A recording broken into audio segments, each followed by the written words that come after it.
Chapter 219. As a transmigrator who was familiar with history, Duque had a huge advantage at this moment. He did not want to cheat a certain race with long ears, but he knew very well that some members of the alliance could not be invited, and were in a hurry. It did not matter if it was out of arrogance, or that this country was a scum. In any case, he would never mention this possibility. After all, the biggest difference on the Horde side had already appeared. Lord Howl's groom Hellscream. Since Lord Howl was here, then the Warsong clan that was supposed to stay in Draenor was likely to appear.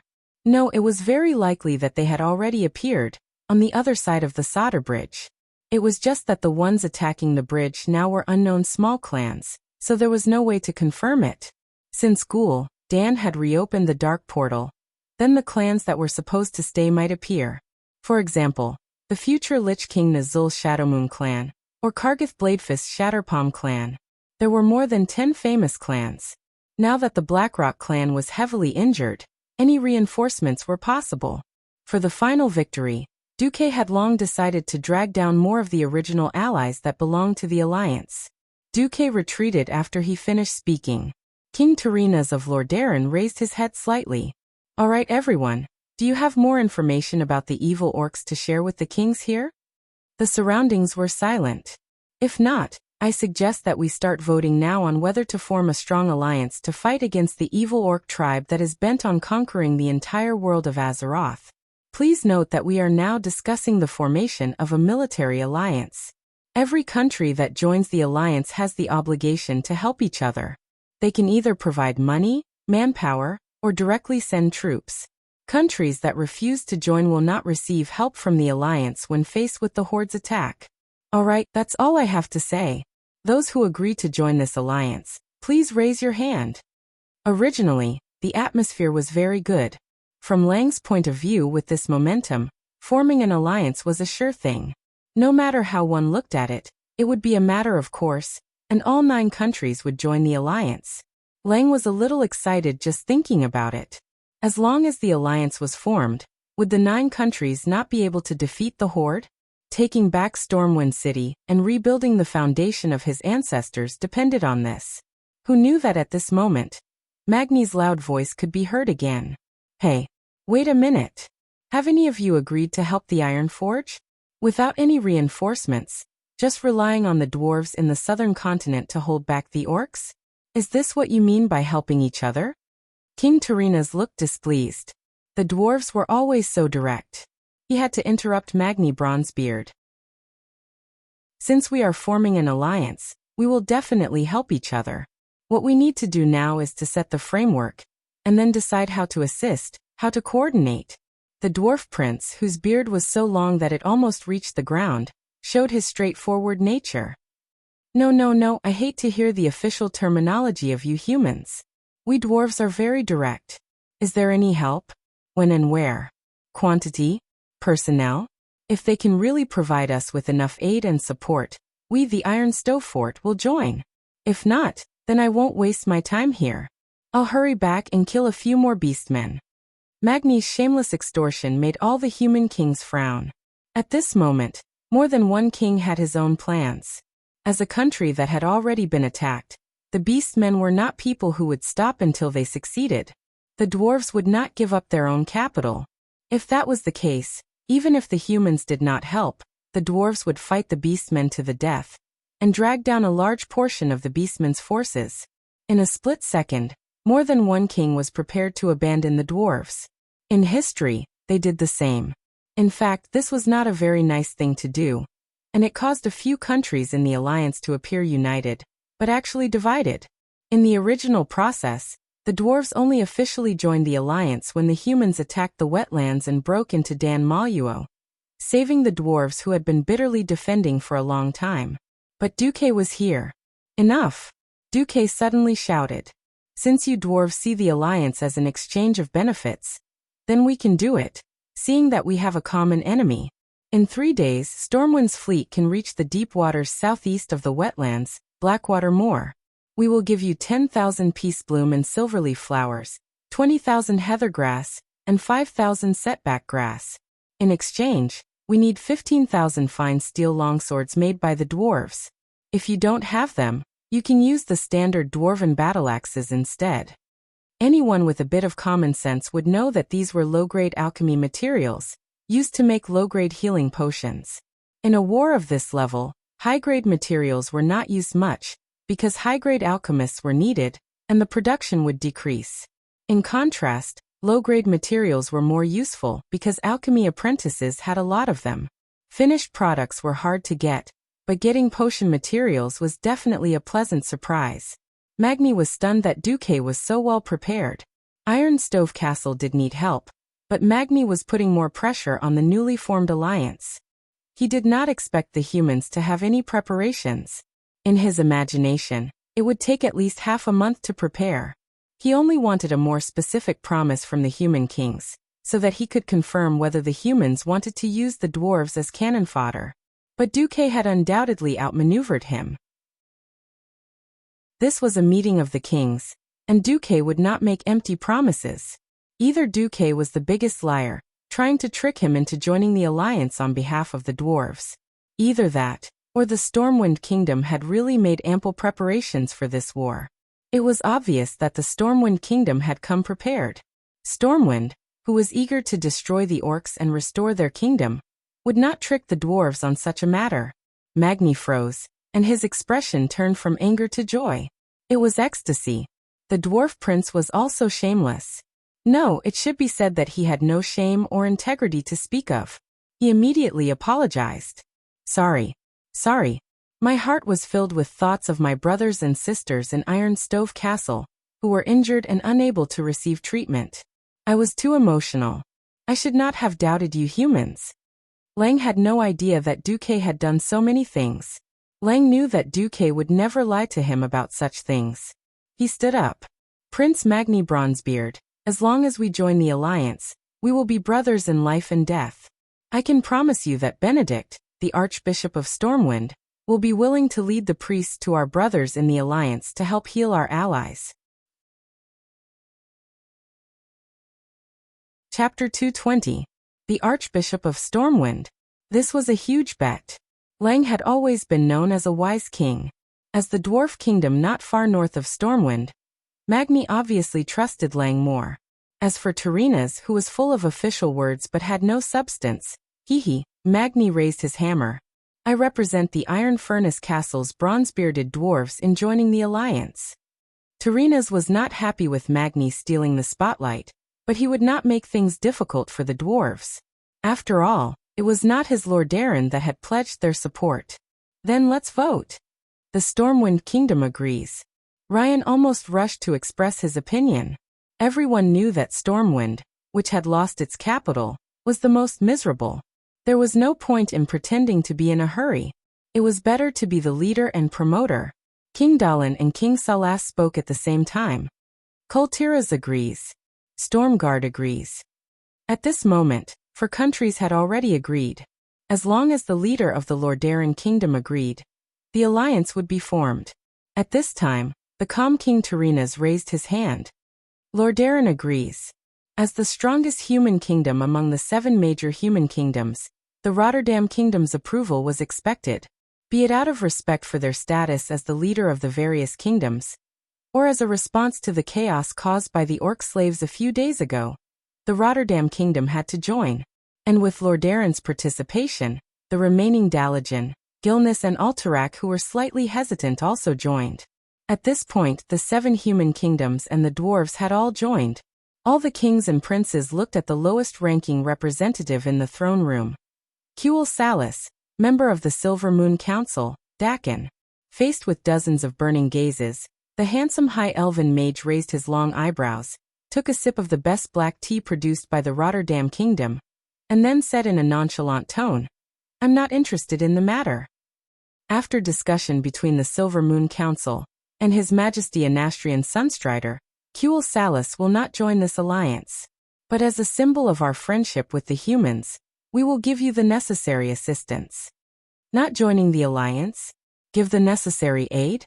Such arrogant and cold words were clearly saying, giving aid to you humans is completely a form of dog food that we're giving you. This time, a few kings stood up angrily and glared at Senator Dakin. To everyone's surprise, It was Magni who opened fire. Hey, Long Ears. Aren't you afraid that those green-skinned creatures will take a big detour to find trouble with you first? At this moment, Duque secretly bared his teeth. Damn, you guessed it. That's right. In history, it was the orcs who had gone around half of the northern continent and went straight to Kuel Salis to find trouble with the High Elves. However, Darkin did not seem to mind at all. As if he had been struck by Duque's 7 deadly sins, he retorted. The magic of the High Elves isn't something dwarves like you can imagine. Kuel Salis had the perfect magic defense system. You don't have to worry about our safety. With that, Darkin actually stood up, turned around and left. Gone. He really left? This was no longer a slap to the face of the Lordaeron family. This was a slap to the face of the entire alliance of 8. For a moment, a few kings even had the urge to declare war on Kuel Salis. After all, the human kings were not tribal chiefs. They did not become bosses just because they were good at fighting. Their rationality still told them to calm down. However, the group of kings told themselves that if something really happened to those Long Ears, they should just let them die. Duque, who was beside Lang, was a little puzzled. As a transmigrator and a veteran player, he remembered most of the history. Why didn't the High Elves attract so much hatred in his memory? Well, no matter what, the alliance was still established as Duque had imagined. After that, there was nothing for Duque to do. As the mastermind, Duque had temporarily completed his task.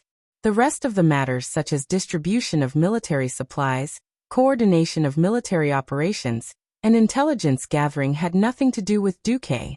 Naturally, the one who argued with the king was the king. Although Lang really wanted Duque to be by his side to give him ideas, Duque's words choked Lang to death. I'm sorry, Your Majesty. I still have 1,300 reports and documents to go through. If I continue to stay here, this number will double tomorrow. I don't rule out the possibility that there will be casualties among your citizens and soldiers during the winter, due to various reasons not being handled in time. After all, South Shore is near the Alterac Mountains, and the winter here is much colder than in Stormwind City. Lang had no choice but to let Duque go back to the state guest house. Back at the state guest house, Makarov opened the door for Duque. As soon as Duque opened the door, he saw his little maid Vanessa. Duque had originally wanted to be a bit more corrupt, and had Vanessa wear a very modern black and white lace-made outfit.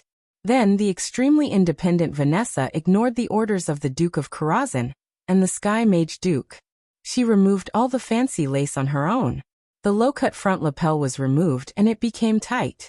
Her black dress was also so long that it almost reached her ankles.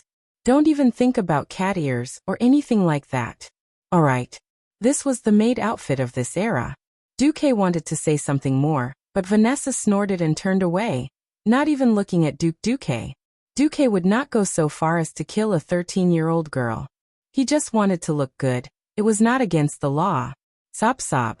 Forget it. The more I say, the more I cry. The bitter Duque buried his head in the sea of reports and documents. At least Duque was happy, but Lang and Andoin were really exhausted. The meetings between countries were filled with endless wrangling. For the benefit of their own countries, the kings were willing to go all out. 5 days. It took them 5 whole days to come up with a more complete plan.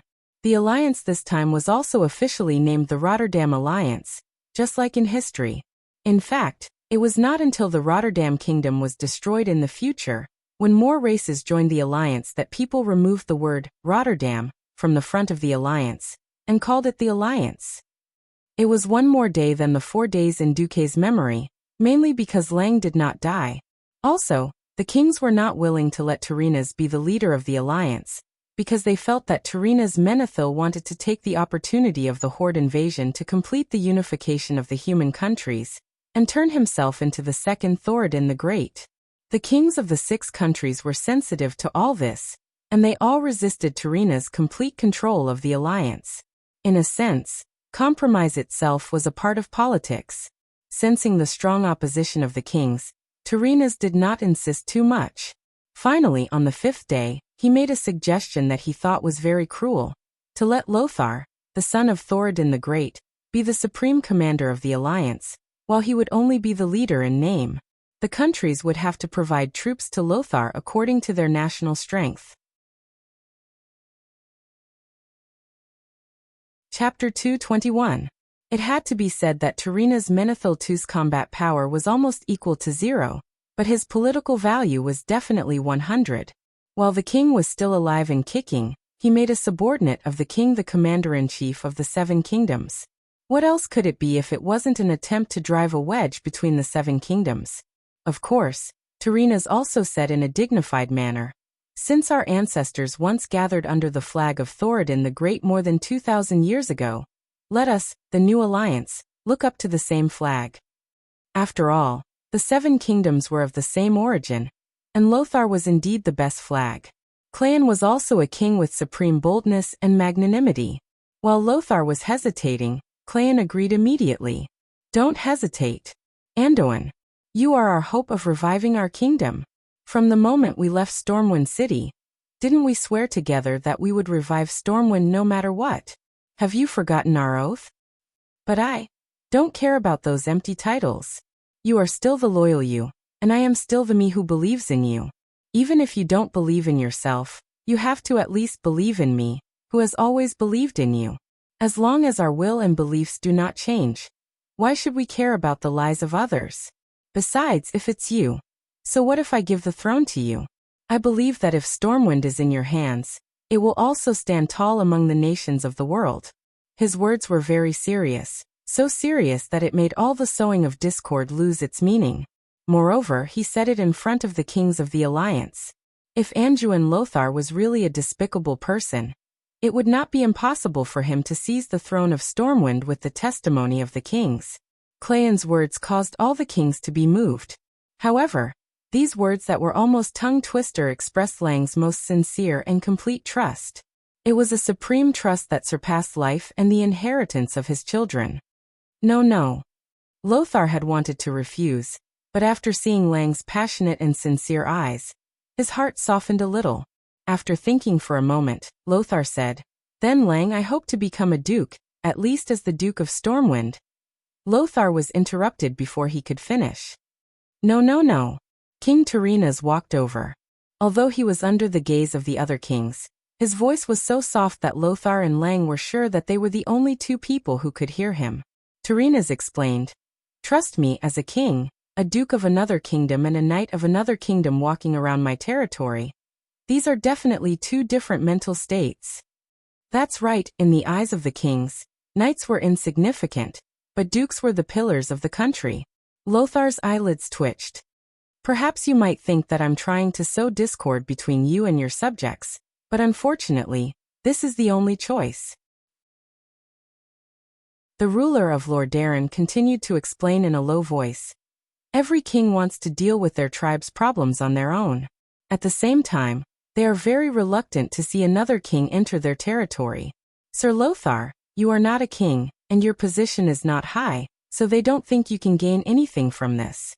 On the other hand, the nobility of your bloodline is enough for them to not think that they will be looked down upon by other kings. After thinking about it again and again, Lothar finally nodded. All right, I accept the position of commander of the alliance. Lothar's voice had always been loud, and his acceptance made many kings heave a sigh of relief. Turina's raised his head and arms. Then, I declare that all disputes in the Lordaeron alliance are over. We will fight side by side, just like our ancestors did in the Arathor Empire. After confirming that every king had nodded, Turina's continued. Now the only one who is suitable to lead our army, the one who inherited the bloodline of Thoradin the Great, Sir Anduin Lothar, has agreed. So the kings of the alliance hereby announce that Sir Anduin Lothar, the general of Stormwind City, will be our supreme commander. The armies sent by each of our kingdoms must listen to his orders. Those who disobey will be punished severely in the name of the descendants of Arathor. The last obstacle to forming the alliance was finally cleared. As Turina's voice fell, the throne room, which had been noisy for several days, was finally filled with thunderous applause. Perhaps this was the roar of applause because they had a common enemy. Perhaps it was because they had the same bloodline. No matter what the motive was, it was not important. What was important was that this marked the reunification of mankind after thousands of years of division. It was not only the humans but also the dwarves. This pan-human alliance had finally shown its sharp claws and teeth to the invaders. The 13th of October, the first year of the Dark Portal. It was the dawn of the day, and the morning fog covered the land as usual. The citizens of Lordaeron, who were still sleepy, stretched and started a new day of activities. Perhaps they were preparing to harvest food, or preparing to open their shops. Although they could not see the first rays of dawn, the people in the city knew that a new day had arrived.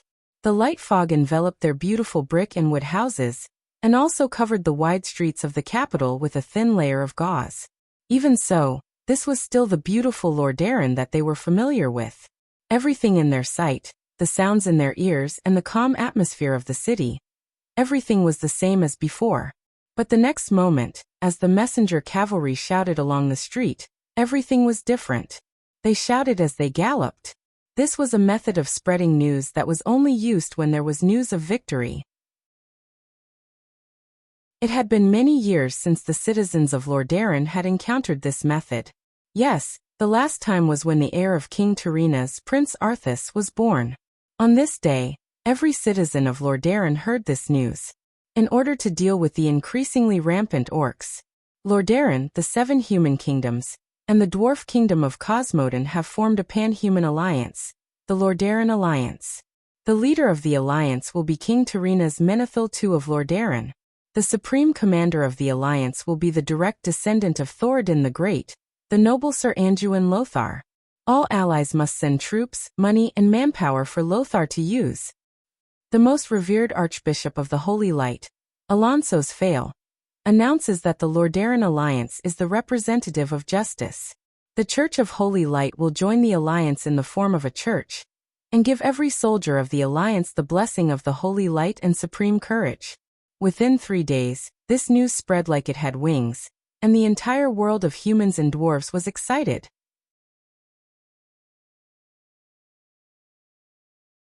Chapter 222.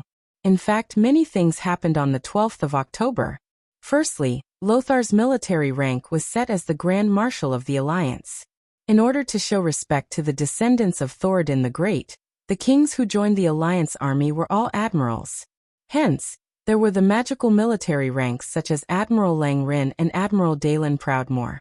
Since Duque controlled over 100 warships and 7,000 private soldiers from the previous Bloodsail fleet, he had 2 military ranks, Vice Admiral of the Alliance Navy and Brigadier General of the Army. As for how to unify them, Duque solved this problem during the banquet that night. That's right, the banquet. It was a once-in-a-millennium event for so many human kingdoms to unite. The Lordaeron Palace held a grand banquet that night. The nobles who didn't have the chance to come out all came out. Those who were qualified to enter were at least earls. Of course, earls and marquises were not qualified to go and have fun if they weren't dukes who commanded the army. Coincidentally, Duque was the star of the alliance, the inheritor of Mediv, the killer of Sargeras, the leader of the 100,000 tribes, the youngest sky mage, the Duke of Stormwind, and the owner of a large naval fleet. No matter which one it was enough to make Duque the center of attention. King Dalen had long black hair that smelled like seawater. His long and curly mustache made him look very masculine. One could tell from his well-defined face that Dalen was definitely a handsome man when he was young. Not long after the banquet started, he brought his eldest son Drake to Duque. Duque and Lang exchanged glances. Of course, Lang knew why Dalen came. In fact, Lang didn't understand Duque's decision. However, Duque's foresight was far better than his, so Lang agreed with Duque's decision in the end. Hello, Duke Marcus. As partners who are going to conquer the ocean and feed the orcs to the fishes, don't you think we should have a good chat?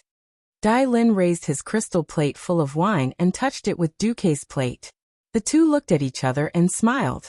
Then, Duque raised the plate towards Prince Koltiras to show his respect. Then he, Dalen, and Drake down the wine in the plate in one gulp.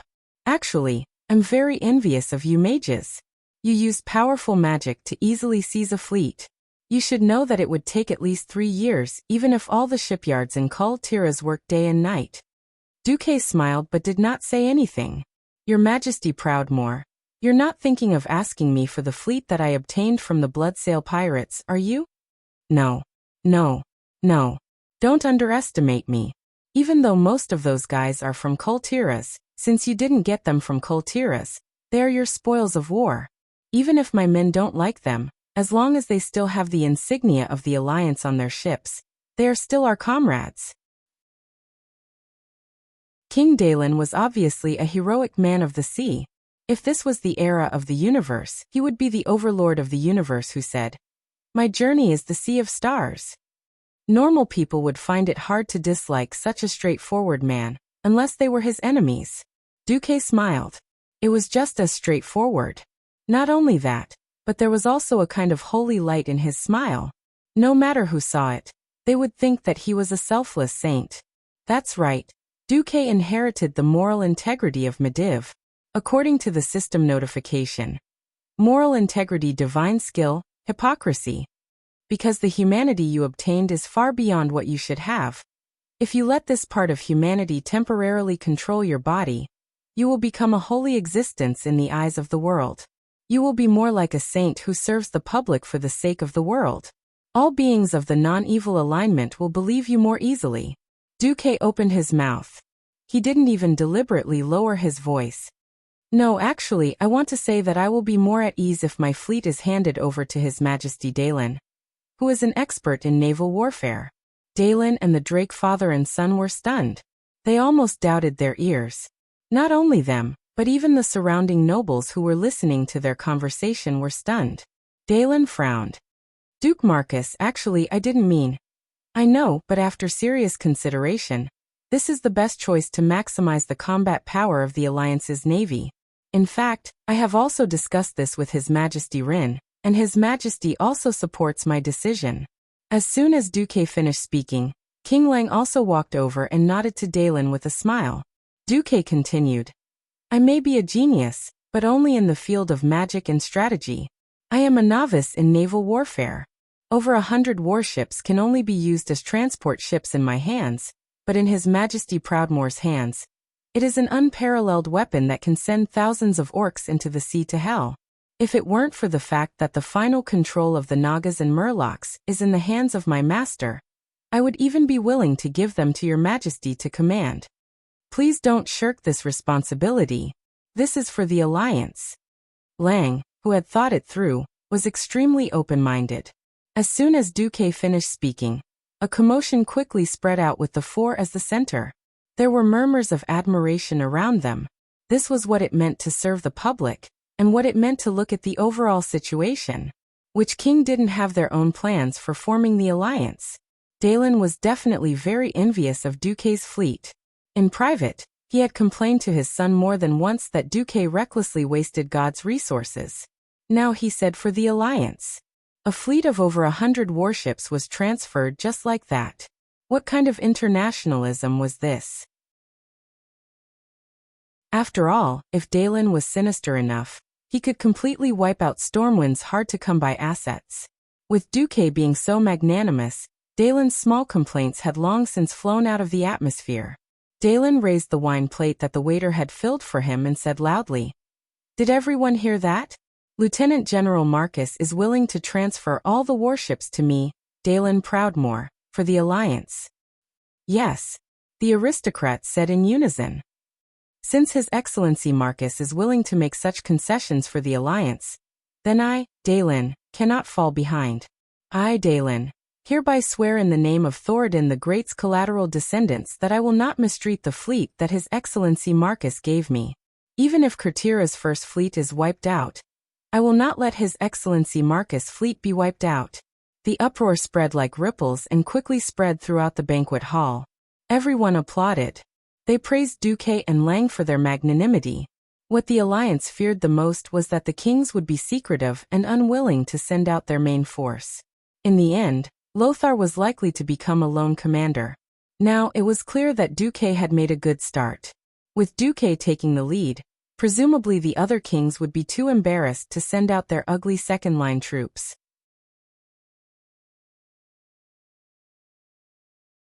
Chapter 223. When Duque announced that he would be donating 1,000,000 Arathor gold coins on behalf of Stormwind, the entire banquet hall was in an uproar. Perhaps one could say that Duque was putting on a show, but it was still a show. When Makarov brought his men to the plaza outside the banquet hall and opened the chests to show everyone the shiny gold coins, the entire hall was left with nothing but awe and admiration. Duque did not give the money to anyone else, but to the Archbishop of the Church of Holy Light, Alonso's Fail. A long time ago in the Dalajan, a Lordaeran missionary threw a copper coin into the fountain and made a wish. I hope that one day I can spread the way of the holy light to every commoner and teach them the meaning of the three virtues. This missionary was the Archbishop of the Holy Light, Alonso's Fail. His footsteps covered every city on the continent, and his name as the Saint of Mercy had long been recognized by the entire continent. It was no exaggeration to say that he was the synonym of justice and holiness in this era. Duque said sincerely, "I believe that the Archbishop will distribute the funds fairly."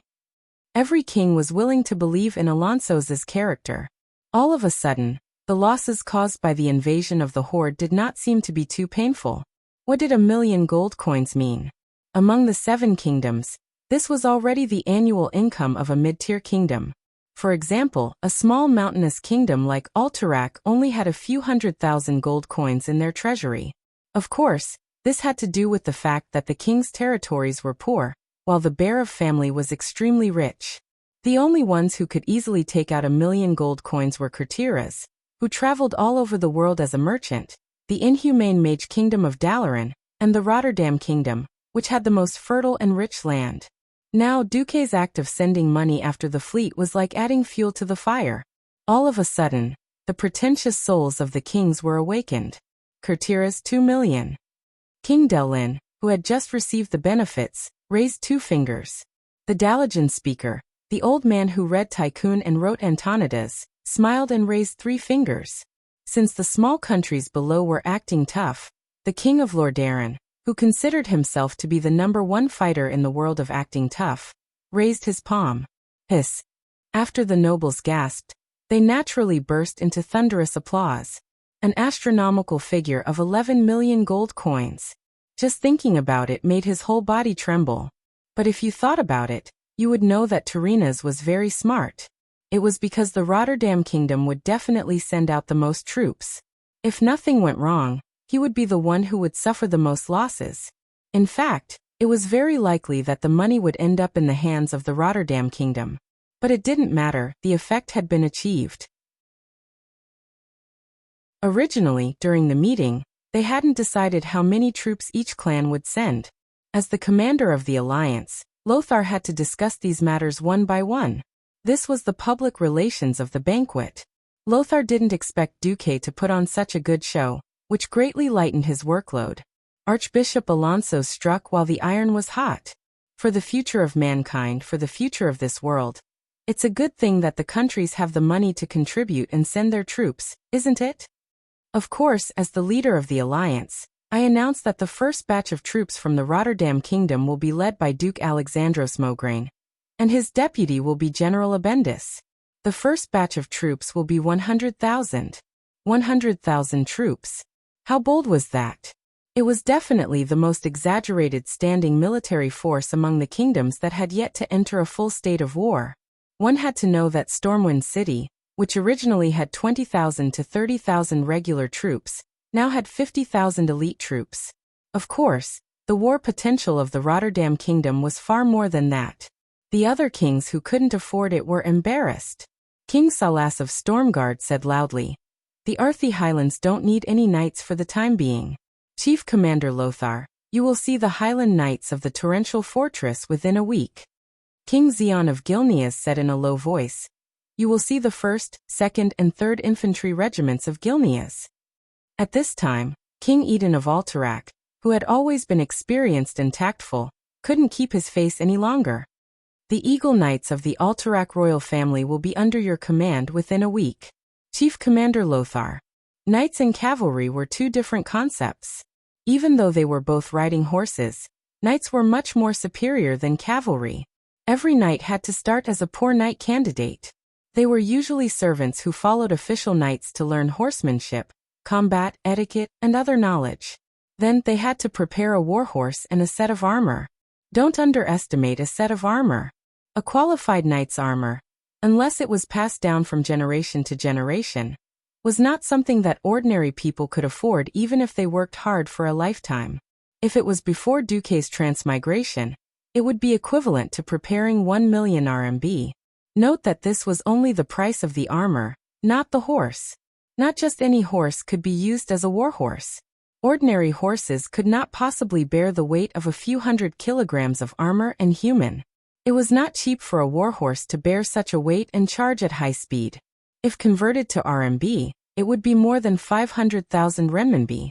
Basically, at a glance, any standing horse that was less than 1.7 meters tall was not a warhorse. So raising a knight regiment was equivalent to raising at least 5 infantry regiments. These knight regiments were the treasures of the various kings and were rarely seen. The Gilneas kingdom lacked horses, so they directly pulled out their main infantry regiment.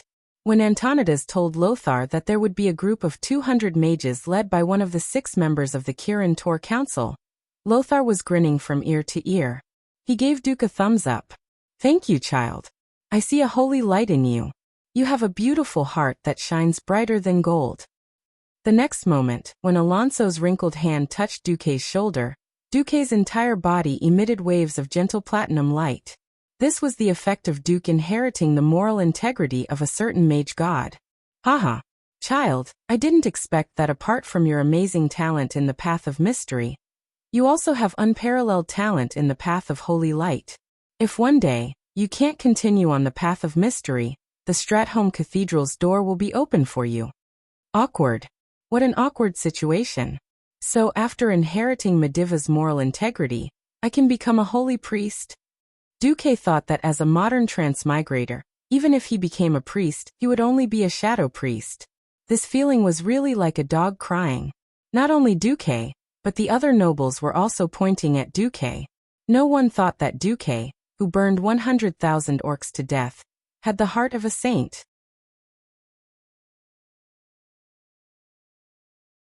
Chapter 224. Of course, Duque did not have high hopes of becoming a divine archpriest. There were as many bosses as there were stars in the sky. He did not know when he would die twice, and he would lose his integrity. Hence, Duke was very touched by Alonso's invitation, but he refused to accept it no matter what. At this time, King Dallin came up and patted Duque's shoulder. "Forget it. Archbishop Alonso's, I think a good guy like Duque should not be a saint. The world needs him," and Dallin suddenly smirked. Duque suddenly shuddered. It was a bad feeling. Sure enough, Duque was shot in the next second. Actually, if Duque is willing to use his fleet as a betrothal gift, I am willing to betroth Jaina to him. Not just Dallin, even his brother-in-law Drake, who had a black forehead, said, "I'm told that you look mature, but you're actually only 15. My sister is only 12. Duque almost choked on his own saliva and ran to his corpse. Forget it. In the history, Jaina sold her father and caused the death of her father and countless rumored boyfriends. Even if I can resurrect, I can't handle it." Duque decisively shifted the blame. "Haha. I'll pass. I don't want to piss off Prince Arthas." At this moment, the 12-year-old Jaina had already shown her potential as a beauty. Arthas, the unlucky childhood sweetheart, was head over heels for her. A little later, she would attract the heart of Kale, that's the Prince of Kuel Salis. "Oh, if it's a fair competition, I won't say anything even if my son loses." Tyrrhena's walked over. Duque continued to change his target. "Haha, I don't want to be the public enemy of the Dalajan stars. That's strange. Isn't it natural for explorers of the mysterious path to seek a partner with the same magical talent?" Archmage Antonidas came over to make up for it. Duque cried in his heart. "You guys, why are you so obsessed? Do you think you're the aunties of an illegal matchmaking agency?" "Of this Duque stuttered. At this moment, all of these old and sly fellows could see that Duque had an inexplicable resistance to the name Jaina. Dai Lin was magnanimous. He laughed and patted Duque's shoulder. "It's all right. Perhaps you will change your mind after you see the Jewel of Kultiras in my house." Tyrrhenas waved his hand. Kalia, come here. Yes, father. A generous and gentle voice came, and the bones of the surrounding young nobles all softened. Kalia Menethil was the second in line to inherit the throne of Lordaeron. She was the elder sister of the famous Arthas in the future, and she had a good relationship with Arthas. It had to be said that Princess Kalia had inherited her mother, Queen Leanne's beauty. She had a quiet, oval face, extremely exquisite and noble features, and soft golden hair that cascaded down to her shoulders like a waterfall. When Kalia, who was wearing a white dress, walked gracefully in front of Duque, intentionally or unintentionally showing off her exquisite figure, everyone around could not help but gasp in admiration. What a perfect beauty! She was only 15 years old. If she became an adult, how beautiful would she be? Lothar whispered in his loud voice. Damn, I almost want to marry again. This joke was met with a burst of friendly laughter. A faint blush appeared on Princess Kalia's face, but she still greeted him graciously. Good evening, Duke Marcus. Lothar, this bastard, actually tricked Duque. Hey young man, the princess greeted you. Don't you feel embarrassed if you don't give her a greeting gift? For a moment, the surrounding nobles jeered. Gift. Gift. Gift. Anyway, everyone knew that Duque was a tycoon. Didn't the cunning Tyrrhenas want to more or less trick Duque? Kid, at least give me 10 pounds of pearls, right? Duque was actually poor. Although he did not care about money, there were hundreds of thousands of refugees, and he had come to Lordaeron to show off. He really did not have much money left. Because of the war, the nobles instantly tightened their purse strings. It was difficult to sell luxury goods for a high price now. Something like 10 pounds of gold pearls, Duque did not want to give it. Moreover, she was the princess of Lordaeron, the strongest of the 7 kingdoms. Would she care about this? Of all things, she could not lose face. Duque gently waved his mage cloak. He was just short of saying, "Get out of my way, I'm going to show off." Then Duque made his move. During the days of training in Karazhan, although Duque did not create an ice circuit that was comparable to the arcane fire magic circuit, but there was still a small circuit of ice magic. Duque pointed his finger, and the wine in the waiter's hand suddenly flew into the air. As Duque's left index finger moved nimbly, the wine suspended in the air actually started to spin. What kind of magical control was this? Duque's understanding and control of elemental magic was completely beyond the imagination of an archmage like Antonidas. The show continued, and a cold breath emerged from Duque's palm. Crystal clear ice petals formed in front of everyone's eyes. An ice rose made of ice elements. Under the brilliant light, every single ice rose petal could be seen clearly, layer upon layer, forming a blooming rose. Not only that, but there was also a faint flame flowing in the cold flower path and petals flickering. Just this dreamy appearance alone caused the ladies in the audience to exclaim. At this moment, Duque was possessed. He did not know why, but he remembered some classic scenes from movies. He did a perfect hand kiss, imprinted his perverted pig mouth on the back of her snow-white and soft hand, and then handed over the rose of ice and fire that was enough to kill the heart of almost any girl. Your Highness Princess Kalia, only the most beautiful rose can match the most beautiful you. I hope you like this little gift. With that, Duque retreated with great style. To be honest, Princess Kalia had seen all kinds of luxurious gifts, but she had never seen such a creative, high-end and classy magic rose of ice and fire. Tyrrhenas turned his head slightly to look at his court archmage. The old archmage shook his head in shame. He was telling his king, "I can't do such exquisite magical control." On the other side, the princess was completely drunk.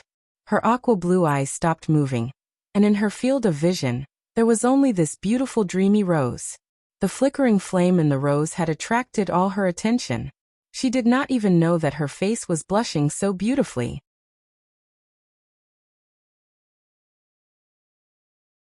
Chapter 225.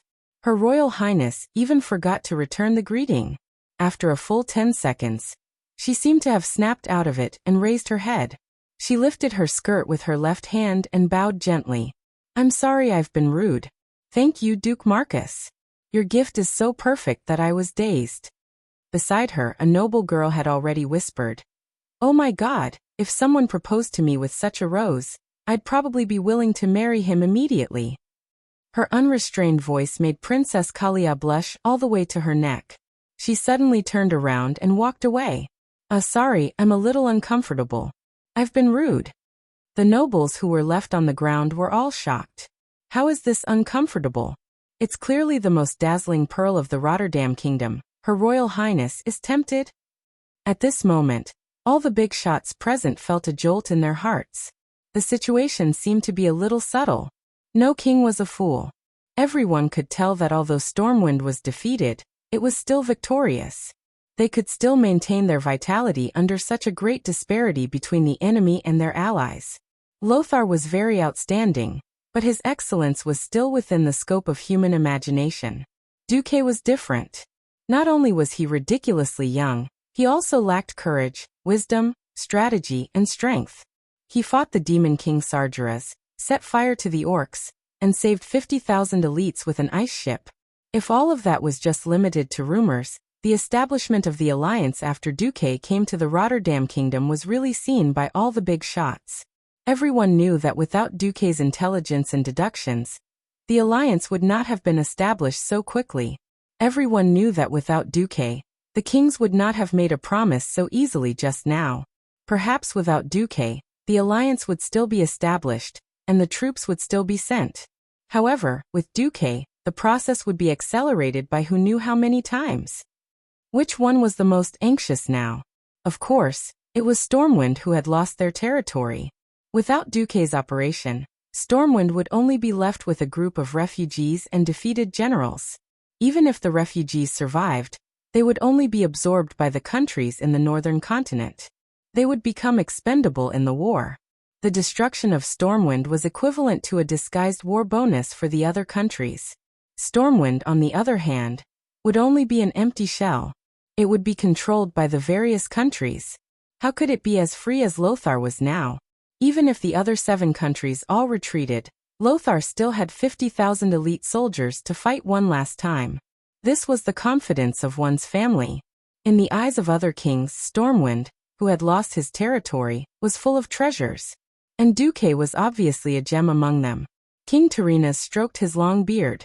He suddenly felt that Duque and Kalia's union was not a bad choice.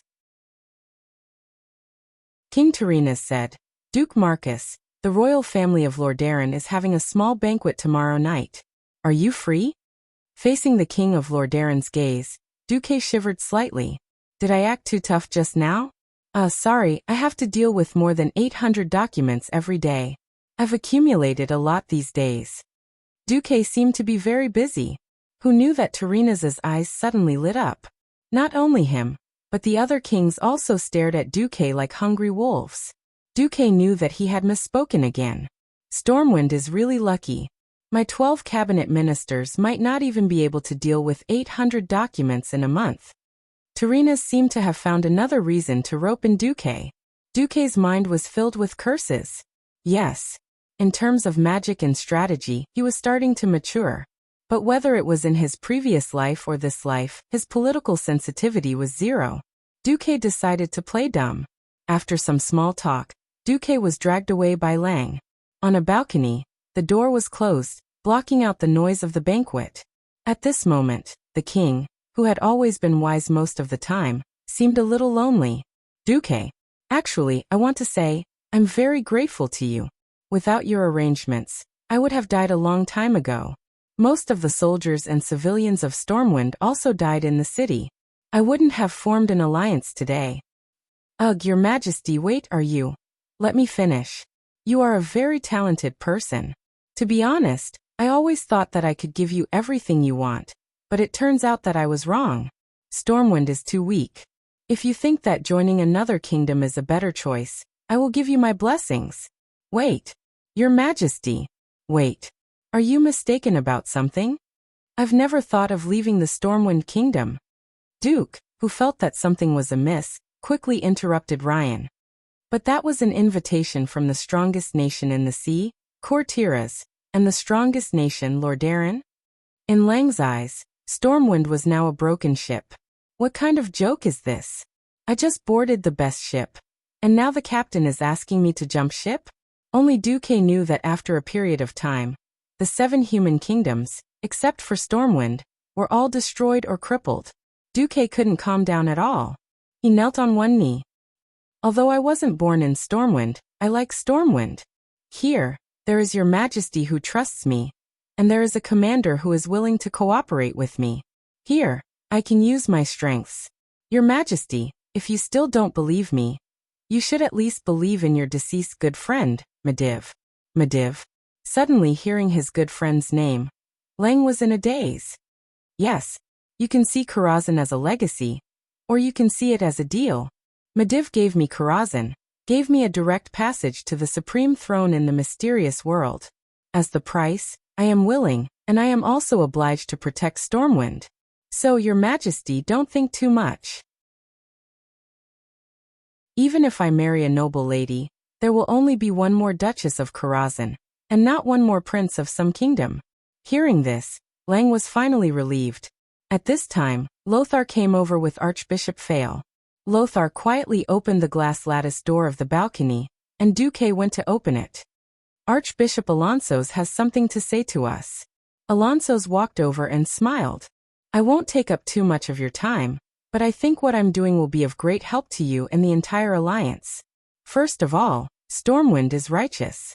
The Church of Holy Light will not only provide support to the alliance, but after defeating the orcs, the Church will also start collecting donations from the believers to support the reconstruction of Stormwind.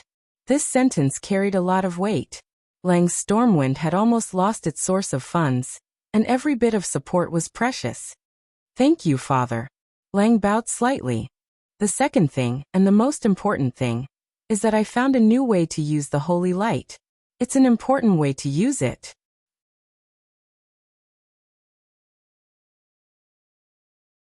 Chapter 226. It's here. It's here. It's really here. When Archbishop Fao said that, Duque's heart almost jumped out of his chest. He had had enough of the ferocious people in the tribe. Any one of them would make him have no choice but to let Lothar go. Think about this terrible dialogue. I have General Pan, oh, it's Roar Hellscream. I let Lothar go. I have the Sword Sage Samuro. I still let Lothar go. I have the Hammer of Destruction. I can only let Lothar go. What the hell is that? It's embarrassing just thinking about it. Do you think there's no one in the Grand Alliance? Duque really wanted to find a chance to make use of the flexibility of the mages to bully the tribal chiefs. However, Duque was clear that the demigod warlock Gul'dan in the tribe had definitely awakened. Not only Gul'dan, but the remaining warlocks were all strong enemies. Under the confrontation between the two armies, Duque had almost no chance to get past the warlocks and directly beat up the chiefs. But it was completely different now. The glorious name of Alonso's FAO was not remembered by the majority of players before Duque's transmigration because of his holiness, but because he was the mentor of the first 5 paladins. Among the 5 gold saints, among the 5 paladins, 4 of them were monsters that were so fierce that they did not seem human. In history, except for a guy who was shoved in by Lothar to make up the numbers, the 4 of them had left their names in history. It was a little exciting to be able to witness the birth of the first paladins. Duque, Lang, and Andoin all pricked up their ears. Do you remember the conversation we had after you came to the Rotterdam? FAO paced in front of them. I remember. It was about the destruction of the Northshire Abbey. At this point, FAO's gaze dimmed. I have to admit, I was very depressed. If I could find a way for the monks to survive this sudden outbreak of war, I would not have been able to do so. Perhaps the bearers of holy light would not have suffered such a heavy loss. Noxus nodded and sighed. Indeed, the path of holy light of the priests does not allow them to wear any equipment above leather armor. Thin cloth clothes do not give them enough protection at all. In the face of the orcs' great strength, we are still weak even with our full armor, let alone the priests who have almost no armor at all. Fael smiled, a genuinely happy smile. When I was thinking hard about these problems, an idea suddenly appeared in my mind, as if the holy light had enlightened me. Have you found a way? Lothar asked. That's right. Fael clapped his hands and said, I will establish a new branch of the church, the Holy Knights.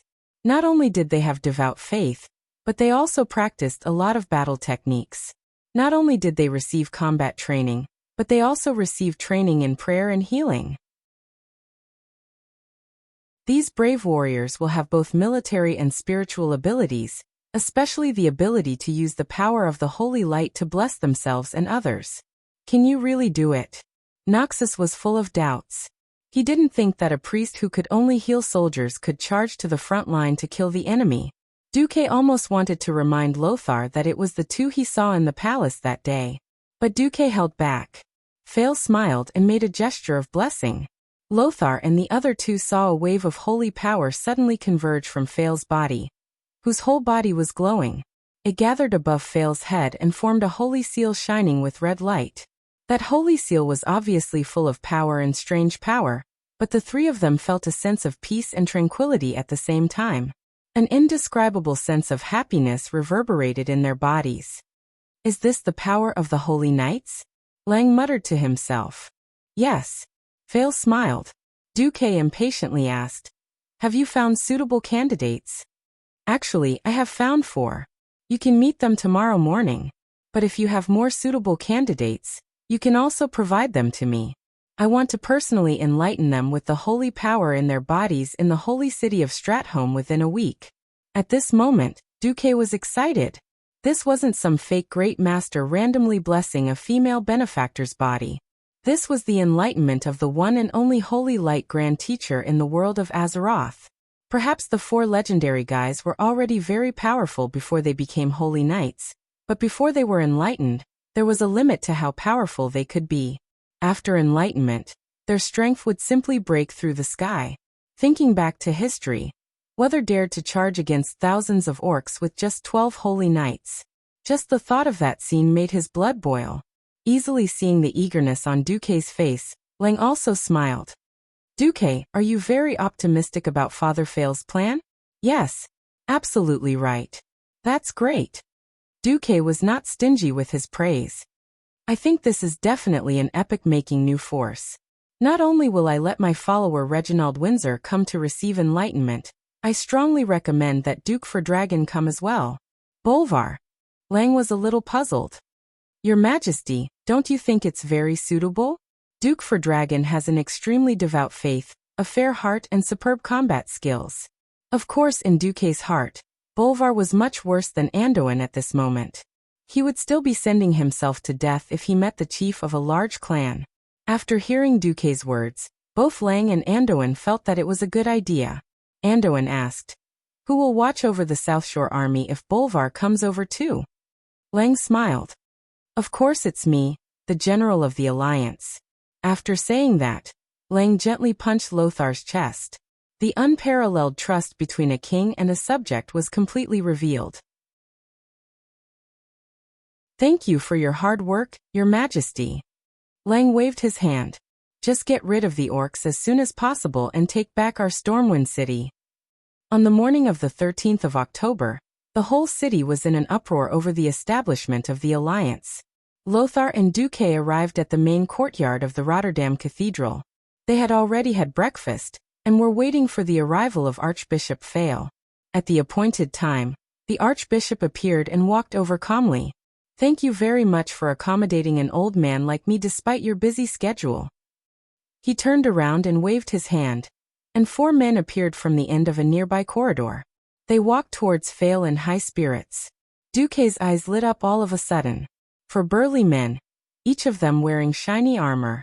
Every part of the armor, the shield in their hands, and the top of their helmets had the emblem of the Church of Light. All of them were carrying a sword, and from the way they walked, Duque could tell that they were at least skilled swordsmen. The only problem was that the armor and weapons were brand new. Not to mention the marks of intense battle or repair, there wasn't even a stain on them.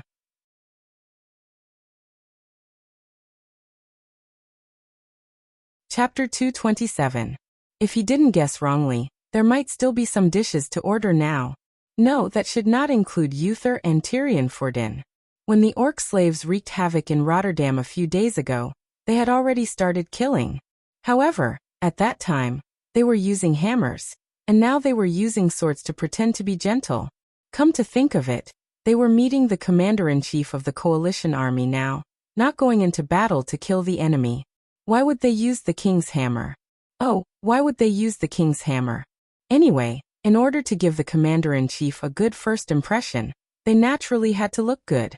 Few people would bring their own background music when they appeared, and Uther was clearly one of them. He was handsome and elegant, coupled with his burly figure and sunny appearance, as well as the faint glow of holy light wrapped around his body. If one took a closer look, they would feel as if they were listening to the organ playing hymns in a church, and the faint but melodious singing of the holy children echoing in their ears, giving them a feeling that even their souls had been sublimated. Please allow me to introduce Uther, Sidan Dathahan, Tirion Fordin, and Tiraean. Fael pointed at them and smiled like a proud father who was promoting his sons to the parents of the women at a blind date. They will be very important members of the Silver Hand Knights that I am about to form. Fael paused for a moment, and then introduced Lothar and Duque to the 4 paladin-in-waiting. This is Sir Anduin Lothar, the general of Stormwind City and the commander-in-chief of the Alliance. And this young mage is his colleague, Duke Marcus, the great hero who killed the demon king Sargeras and burned hundreds of thousands of orcs. Fael smiled. Now it's time for you young people. The 6 of you have a good chat alone. The archbishop nodded to everyone and left the courtyard. Duque had never thought that he would one day be worshipped and sought after by those famous and powerful people of later generations. However, thinking about it, Duque had long been famous. In fact, Lang had also intentionally or unintentionally promoted Duque's reputation through MI7. Compared to Lothar's series of inconspicuous achievements, Duque's deeds as a young hero were more legendary. The more desperate the situation was, the more people hoped to see a hero, a role model, a leader who could lead them forward. Duque did not disappoint. Therefore, Duque's reputation also rose. You couldn't kill Sargeras back then? I'm sorry, but nobody knows how to destroy the fallen Titan's soul. Just how powerful are demons? When I have time, I can teleport you to Karazhan. It's attacked by demons once a week on average. Lothar and Duque were surrounded by the candidates. Turalian, the shortest of the group, seemed to shrink back. Others, like Uther and Tirion, were relaxed and at ease. Compared to Duque, who was familiar with the future, Noxus was still doubtful. He didn't know what this new class would bring to the Alliance's army. When Lothar was thinking about how to give them hope without dampening their enthusiasm, as well as how to make arrangements for them, Uther broke the silence. Dear Commander, the Archbishop has told us the direction to go. We are also very clear that we are about to face an extremely cruel battle. We will listen to all your orders, and we will fight for the people and die for the people. You can order us whenever you feel it is necessary. Uther was a tall man with a chiseled face, and his expression was always full of determination. There was a faint golden glow in his sea-blue eyes. It was a gaze that was almost holy. From his words and body language, Duque and Anduin could feel Uther's devotion to the holy light. He was more fanatical and determined, but lacked the passion and delicacy of Archbishop Fael. Sidan Dathahan, who was the tallest and was labeled as 2.03 meters by Duke's system, had an even thicker warrior's aura. He waved his fists forcefully. We don't ask how many enemies there are, we only ask where they are. We will completely defeat those orcs and drive these dirty and cruel fellows back to their planet. Tirion Fordring was equally firm in his faith, but he was not as fanatical as Uther. He chatted with everyone amiably. The last one was Turalian. The short paladin candidate did not actively participate in the discussion of faith. Instead, he talked about the war and the state of affairs. For example, he said, if the Horde doesn't have superior shipbuilding skills that can shorten the time of building a ship to a few months, then it's very likely that the orcs will crush our defense line with their sheer numbers. The pleasant conversation made time pass quickly. It was almost noon and Lothar, the commander of the Alliance, had to attend a luncheon. After the 4 paladin candidates bid farewell, Lothar chatted with Duque as they walked. What do you think of them? Uther, Sidan, and Tirion are all sharp knives against the Horde.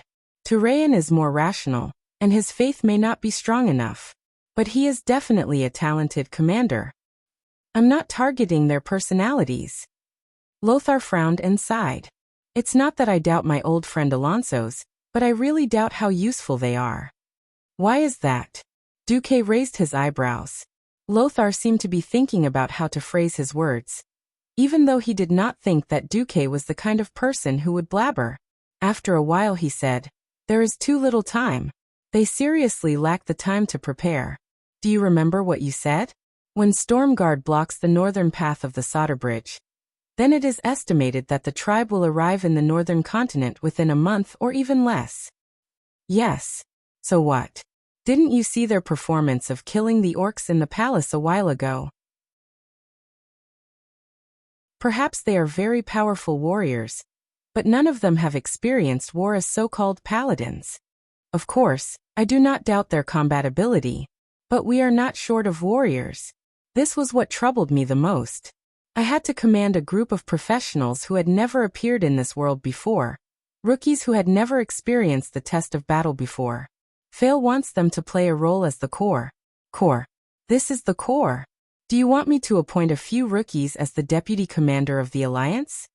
Duque smacked his lips. Oh, that is indeed the case in history. I do not know why the kings would agree to appoint Turayan, who has no combat experience and is not a prince or a duke, as the deputy commander of the alliance. When they arrived at the luncheon, King Terena's words made Duker feel like he was on the outside and on the inside. Duke Marcus, the 7 kings have unanimously elected you as the deputy commander of the alliance. Pfft.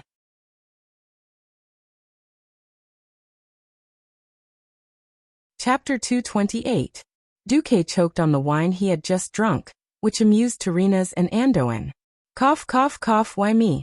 Don't tell me you're not going to choose the holy knight that Archbishop Fao recommended? Duke whispered his doubts. At the long table, Terenas elegantly put down the wine plate in his hand. That's also a choice.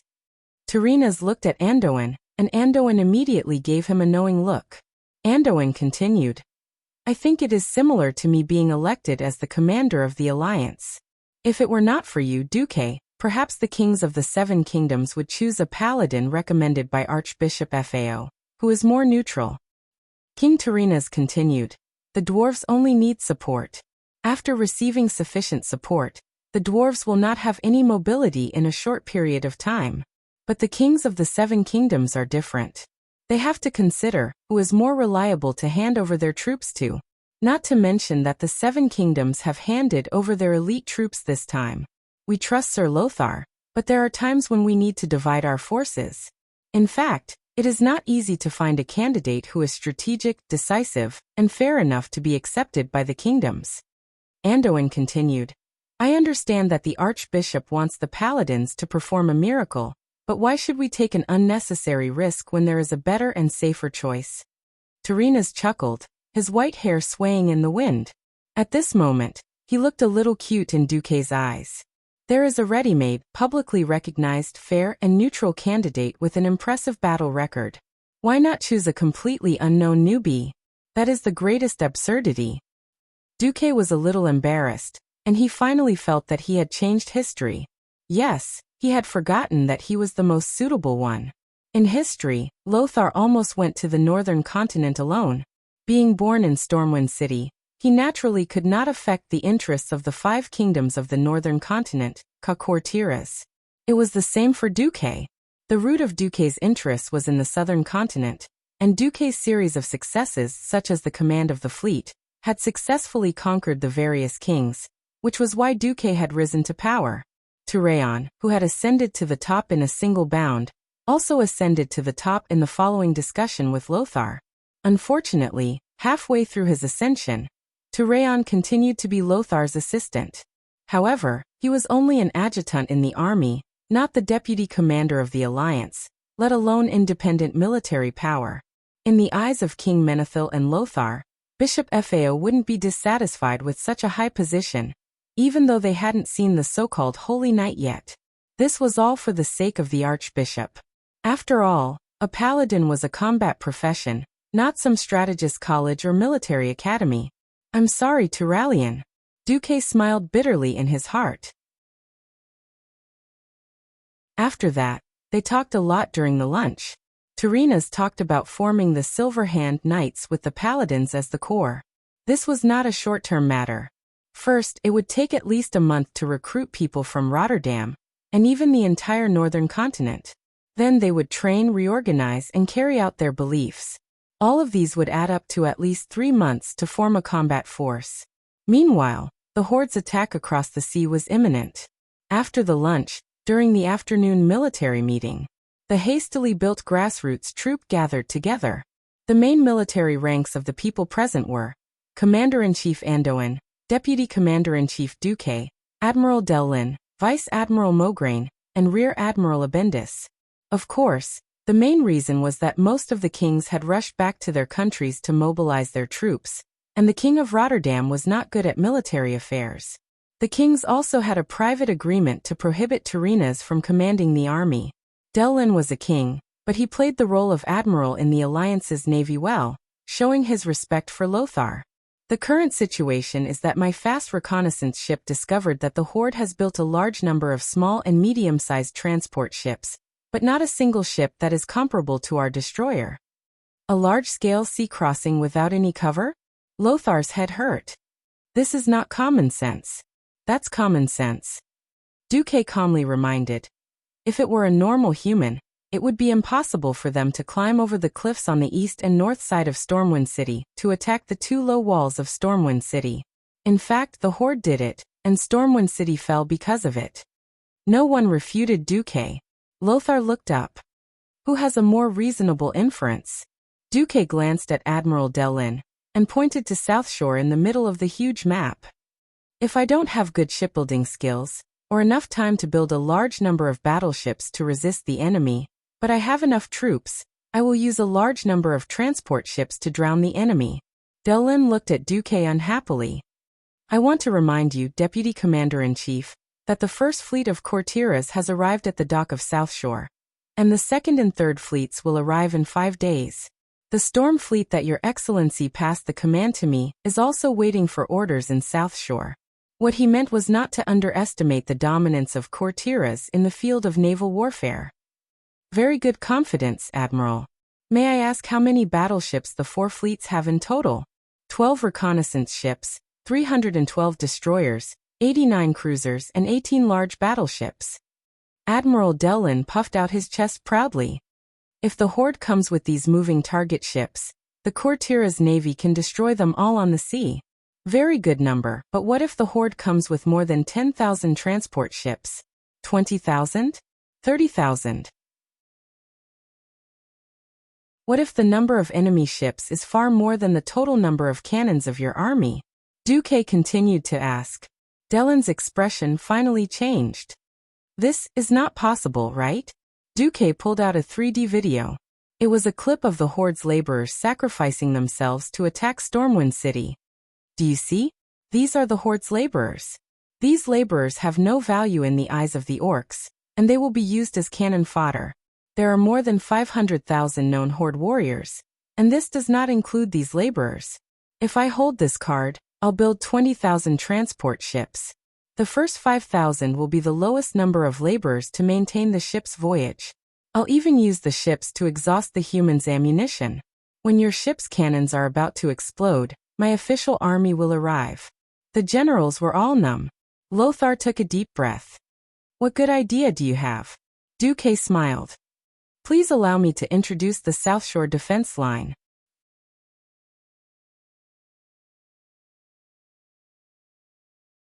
Chapter 229. Duque was very busy. After introducing the South Shore Defense Line, originally, he would have continued with the military discussion.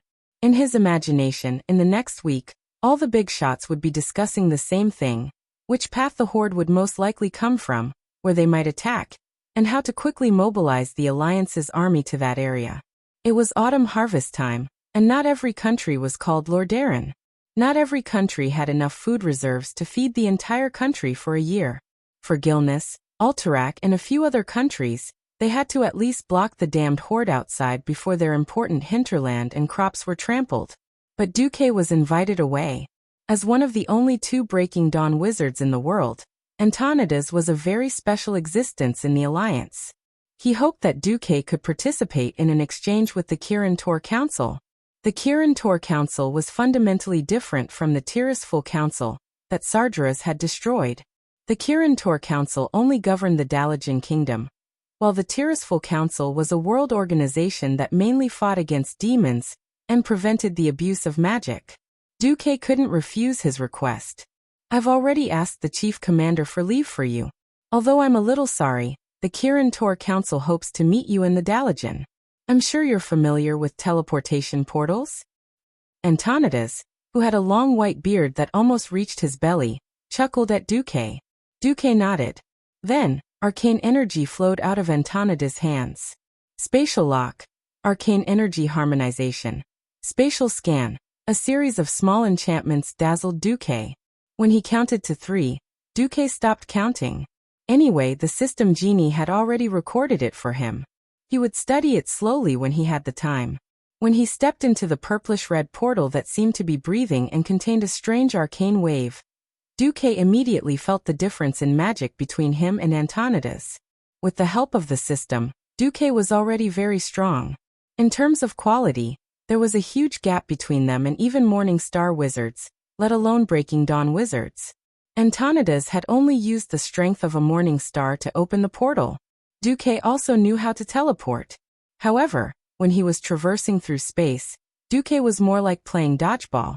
He carefully avoided one unstable space after another during the high-speed teleportation. He would rather take a long detour than take the risk of passing through any unstable area. Antonidas, on the other hand, was different. Apart from those terrifying black hole-level spaces, all the spatial rifts and space obstacles were driven away by his magic power. For example, when Duque encountered a mountain, he would circle around the foot of the mountain, while Antonidas would directly open a tunnel in the mountain. Well, it was the kind that could be completed in an instant. How could they compete?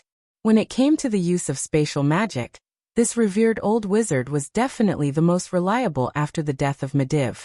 Duque had also teleported himself to the Dalajan.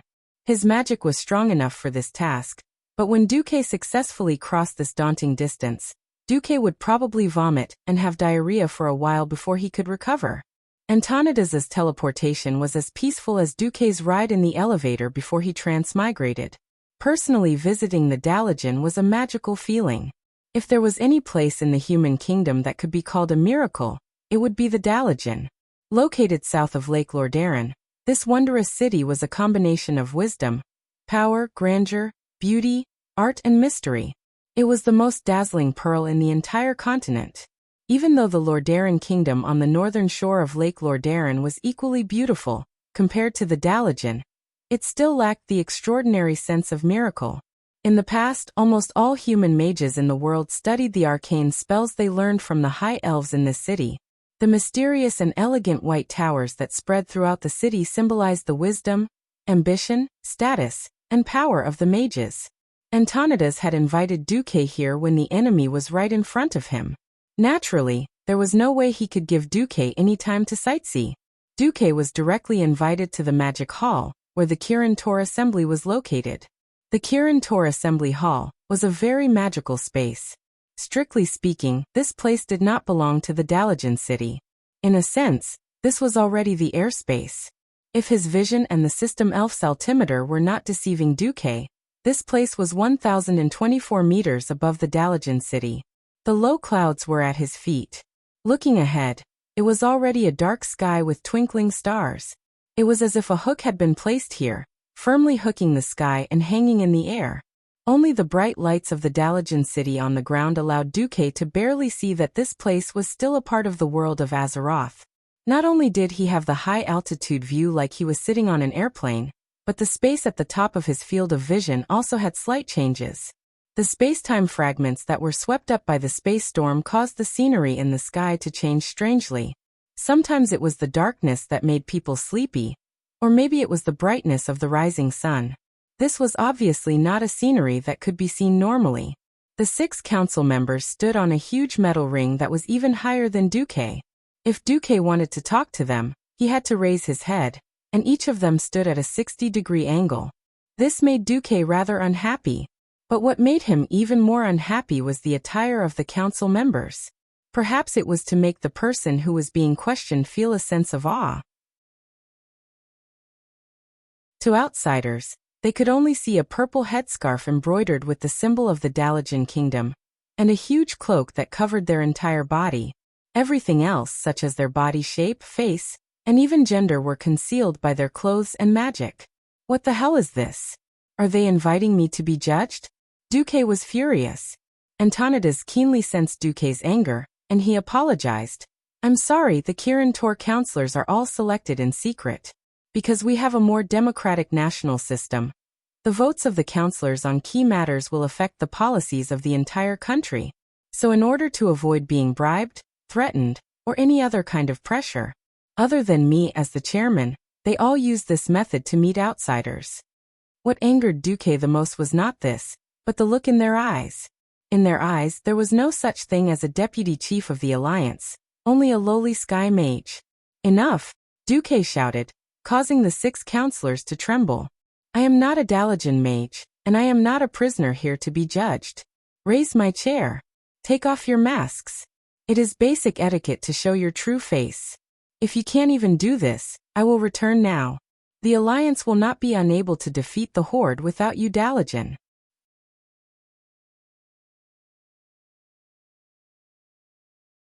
Chapter 230. Duque's words were very serious, and several counselors immediately retracted their contemptuous gazes. But this was not enough. Please understand our secret principle. Humph. Duque sneered mercilessly, expressing his disdain for this pretentious game of shadow. Duque was very clear about the thoughts of these counselors. Why did the Kirin Tor Council invite him here? To put it nicely, it was to exchange information. Of course, this was the main reason, but there were also many secondary reasons. For example, after entering the alliance, would Pharaoh be treated the same as a normal knight? Perhaps they felt that directly pressuring Noxus, who was originally a warrior, was a little too obvious, and the effect might not be good.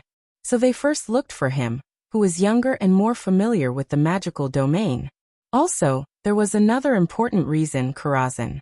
As the Dalajan that claimed to be the only holy land of mages for thousands of years, they were very unhappy that there was a Karazhan in the south of the continent that could compete with them. After all, this shook the Dalajan's only transcendent position. However, Medivh was so arrogant that the Dalajan could not do anything to Medivh. Not being able to touch Medivh did not mean that the Kirin Tor Council could not do anything. That was why the Violet Eye was born. This was a secret organization established by the Kirin Tor Council to investigate Medivh and monitor his activities. It was a secret branch of the Kirin Tor Council that ruled the Dalajan. Their mission was to monitor Karazhan and its master, Medivh, who were filled with spatial cracks. To put it nicely, it was to prevent things from getting out of control. To put it bluntly, once Medivh fell, they would be the first to reap the benefits. In fact, even Khadgar was originally a spy sent by the Kirin Tor to Medivh's side. However, Medivh generously accepted Khadgar as a disciple. In the original history, not only did Khadgar righteously get rid of Medivh, who was possessed by Sargeras, but he also took good care of his mother's family, and helped the Violet Eye transport Medivh's treasures and most precious books back to the Dalajan. It sounded like as a disciple, Khadgar inherited his master's legacy and had the right to do with it, right? In theory this was true. But considering that Lang collected magic books for his good friend, Medivh, and also in order to create a new holy land of magic in the south, Khadgar's actions were very unkind. Originally, Khadgar was definitely a saint to the Alliance, but to the Stormwind Kingdom, who had spent a lot of effort to build Karazhan and provided a large number of magic books, Khadgar was definitely a bastard who helped others. But in that time and space, Lang also died, and later on Noxus also died. The young King Varian had no one to complain to, and Stormwind also lost control of Karazhan.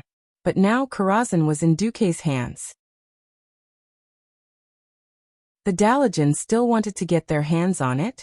Don't even think about it. This was why Duque was so unyielding.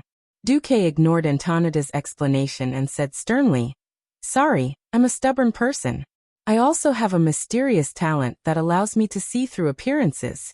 For example, When I was still a magic apprentice, I directly discovered that Medivh was possessed by Sargeras. So your so-called secrets are meaningless in front of me. As soon as he said this, the entire Kirin Tor parliament fell silent. Every counselor's eyes were filled with disbelief. As a transmigrator with the system elf, Duque easily locked onto his first target. It was in existence with the same magic circuit as him. Although the magic covered up a lot of the aura, those eyes could definitely help Duque analyze it with one look. He stared straight at the figure on the left. Hiding in the shadows will bring shame to the name of the Sunstrider, Prince Kael. That's. Duque immediately heard a surprised gasp from under the man's mask, but it quickly turned into a chuckle. You're right, young Duke Marcus, the mage replied. Personally, I also think that talking to a dark figure is too rude for the Alliance's deputy chief commander. With a quick gesture and a low incantation, the disguise on the elf prince disappeared, revealing the gorgeous violet and gold robe he was wearing. As a high elf, Kael, that's had a full 100 points in terms of appearance. He had long, silky blonde hair that could sell shampoo advertisements. That head of golden hair that felt more luxurious than gold silk slid past her shoulders, matched with that incomparably delicate all-shaped face, and the incomparably sexy red lips in the eyes of a silly girl. Perhaps a wink was enough to make all the girls who followed Korean dramas before Duque would be willing to jump into a river for him. But Duque hated him. Men hated men who were more handsome than themselves. Don't ask why. Kael, that's expression had a hint of vigilance towards Duque's slight disgust, but his good upbringing allowed him to maintain his elegance. Is this better? Much better, thank you, Duque said. He turned to look at the counselor on his right. What about the others? Do you want me to continue? Lord Krasis? Or Lord Kel'Thuzad, who is right behind me? As a red dragon, Krasis and Kel'Thuzad, who had a unique smell of the undead, were easier to distinguish than a lighthouse in the dark with the help of the system elf. 4 of the 6 counselors had revealed themselves, and the remaining 2 had no reason to hide. The counselors of the Kirin Tor Tower all thought so, and they all removed their concealment methods. They didn't know that Duque didn't know the remaining 2 counselors at all. Duque wasn't in the Dalajan, so who would know who the 2 counselors that weren't even recorded in history books were? In fact, he wouldn't even know if he saw them. After being slapped in the face by Duque, Antonidas waved his hand, and the surrounding landscape immediately changed. It became a rectangular table that was commonly seen among nobles. Please sit. Antonidas took the lead, and sat on an invisible chair. The 6 counselors sat on one side, and Duque sat on the other. Since their positions were equal, Duque didn't make things difficult for them. He exchanged information about the tribe with the Dalajan as equals. You said that the orc planet is Draenor? Through the dark portal, they connect the 2 worlds? That's terrible. If there's a chance, we must destroy the dark portal. What? The warlocks of the tribe all use the forbidden power of the demons. They can absorb human life, and they can also resurrect people and turn them into immortals. This is really annoying news. We will study how to deal with it. After a series of exchanges, Duque was sent away by Antonidas.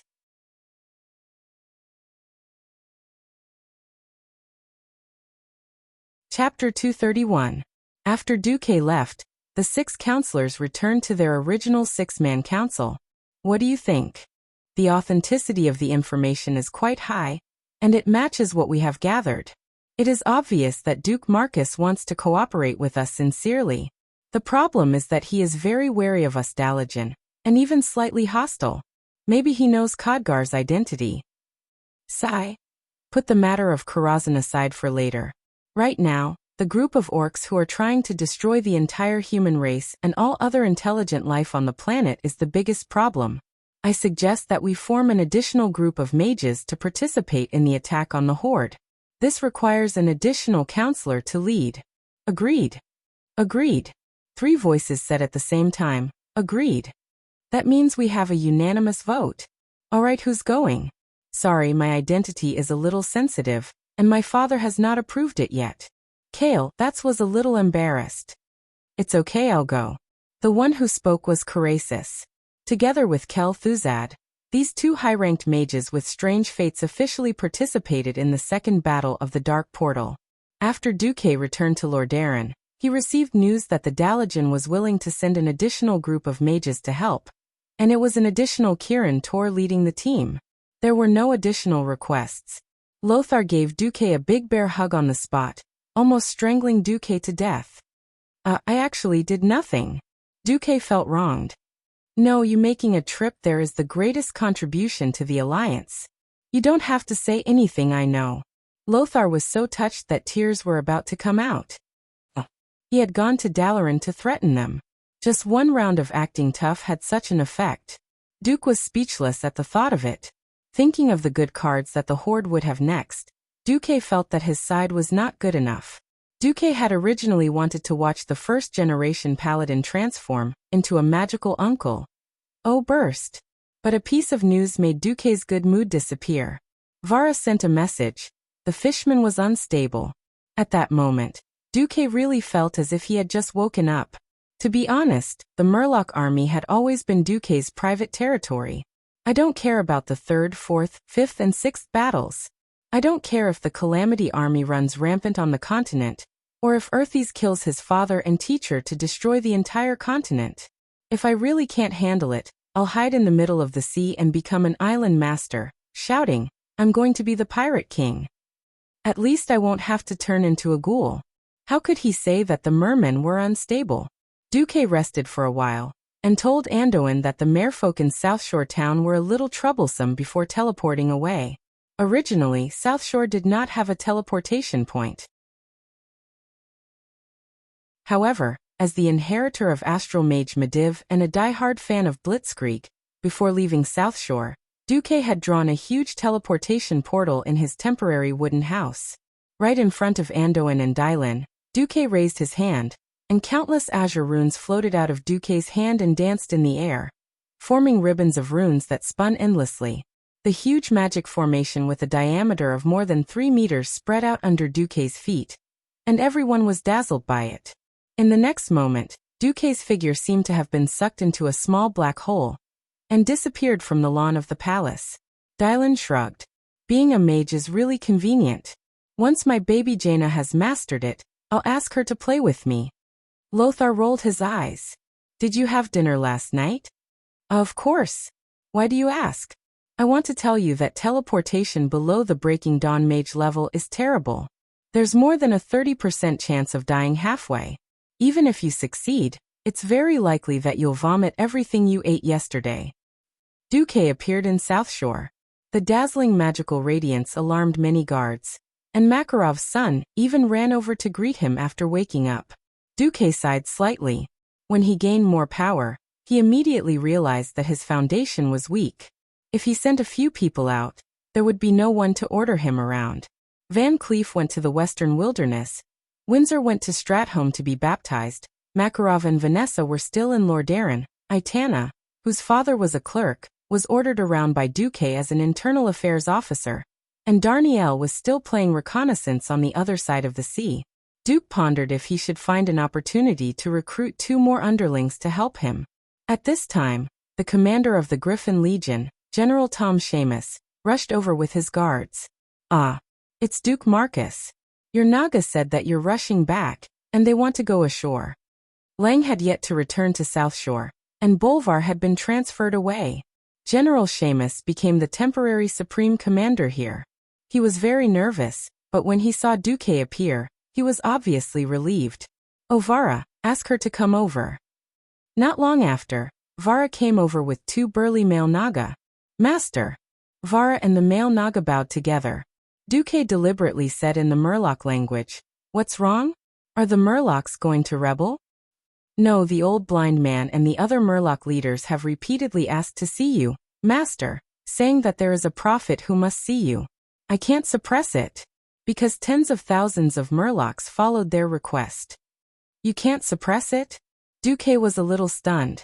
The Naga's suppression on the Murlocs was absolute. It was like a tiger could easily clean up a lamb. Duque touched his chin. This so-called prophet is a bit interesting. Sorry, I dare not be too forceful. After all, I have not yet recovered all the Naga forces on Hillsbrad Beach. Oh.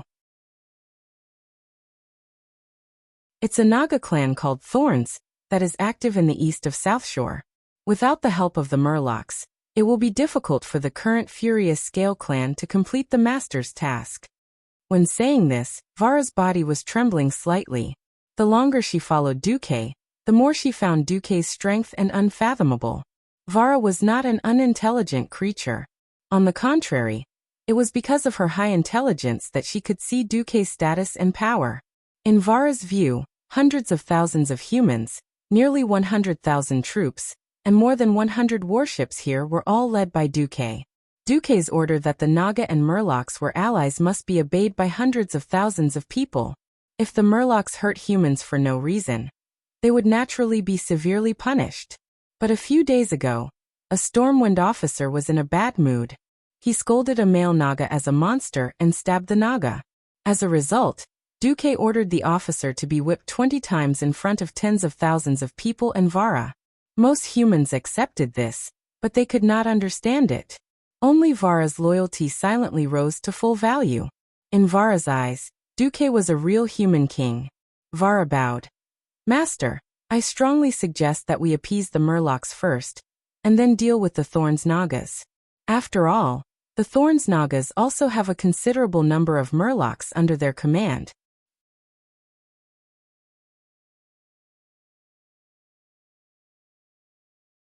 Chapter 232.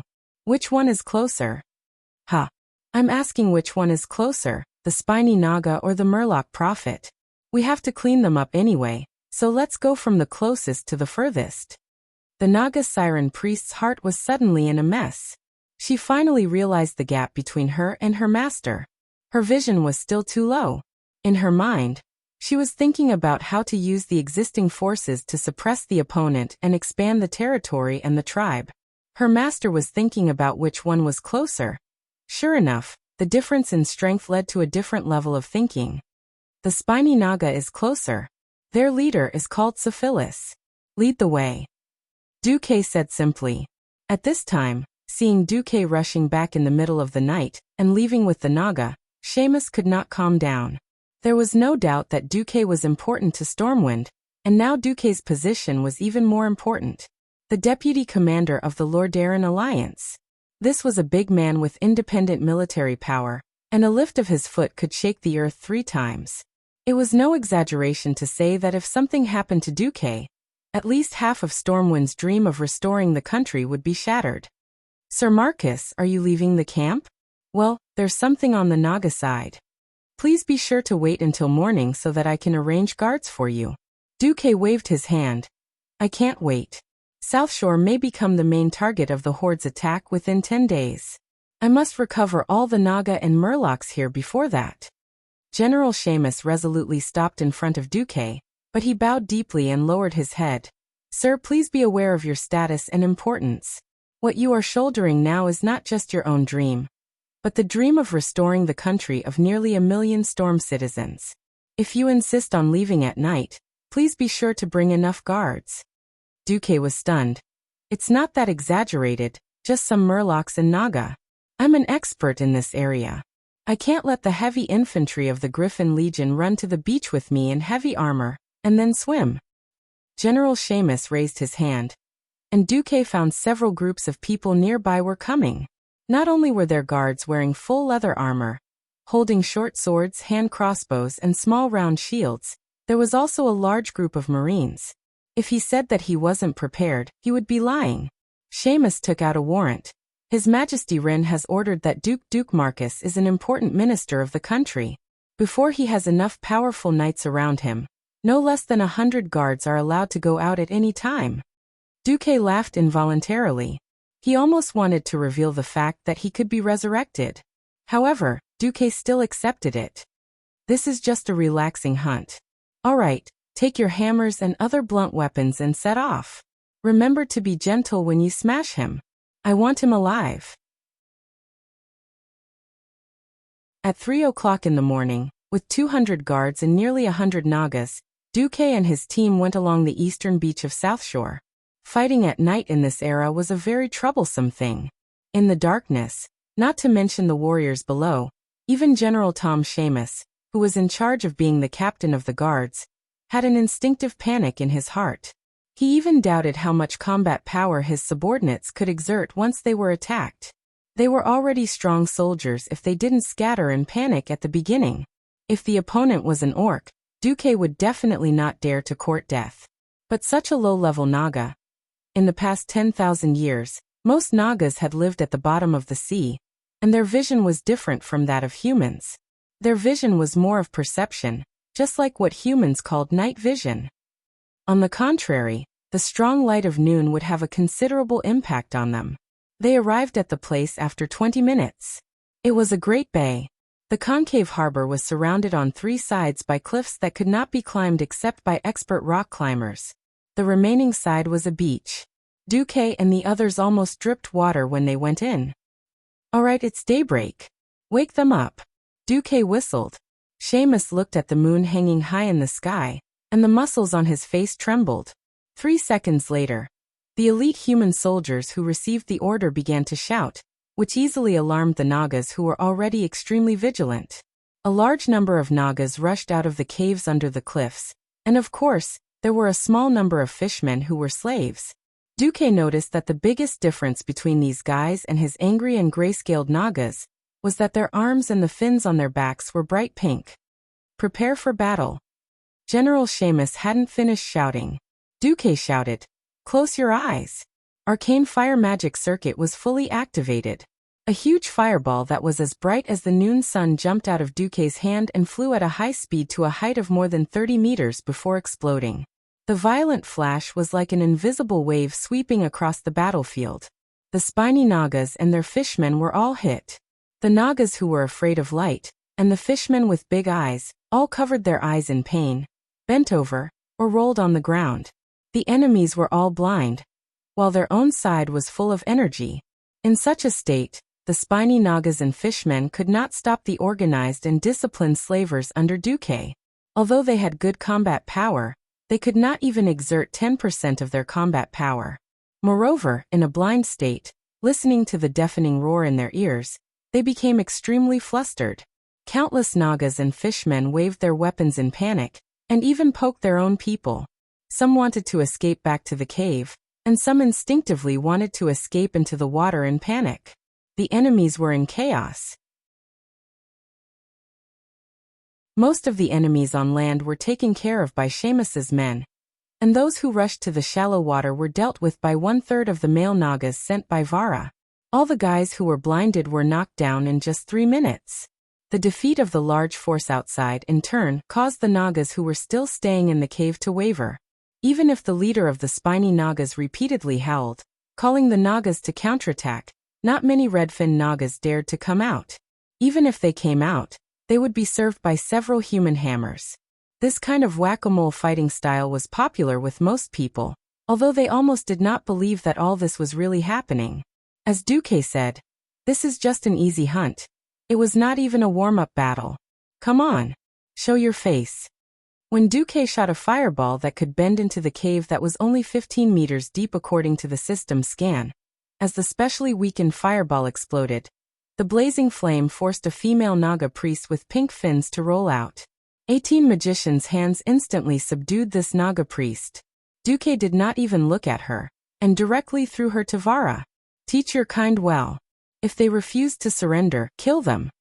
The Redfin Naga priest and Vara trembled at the same time.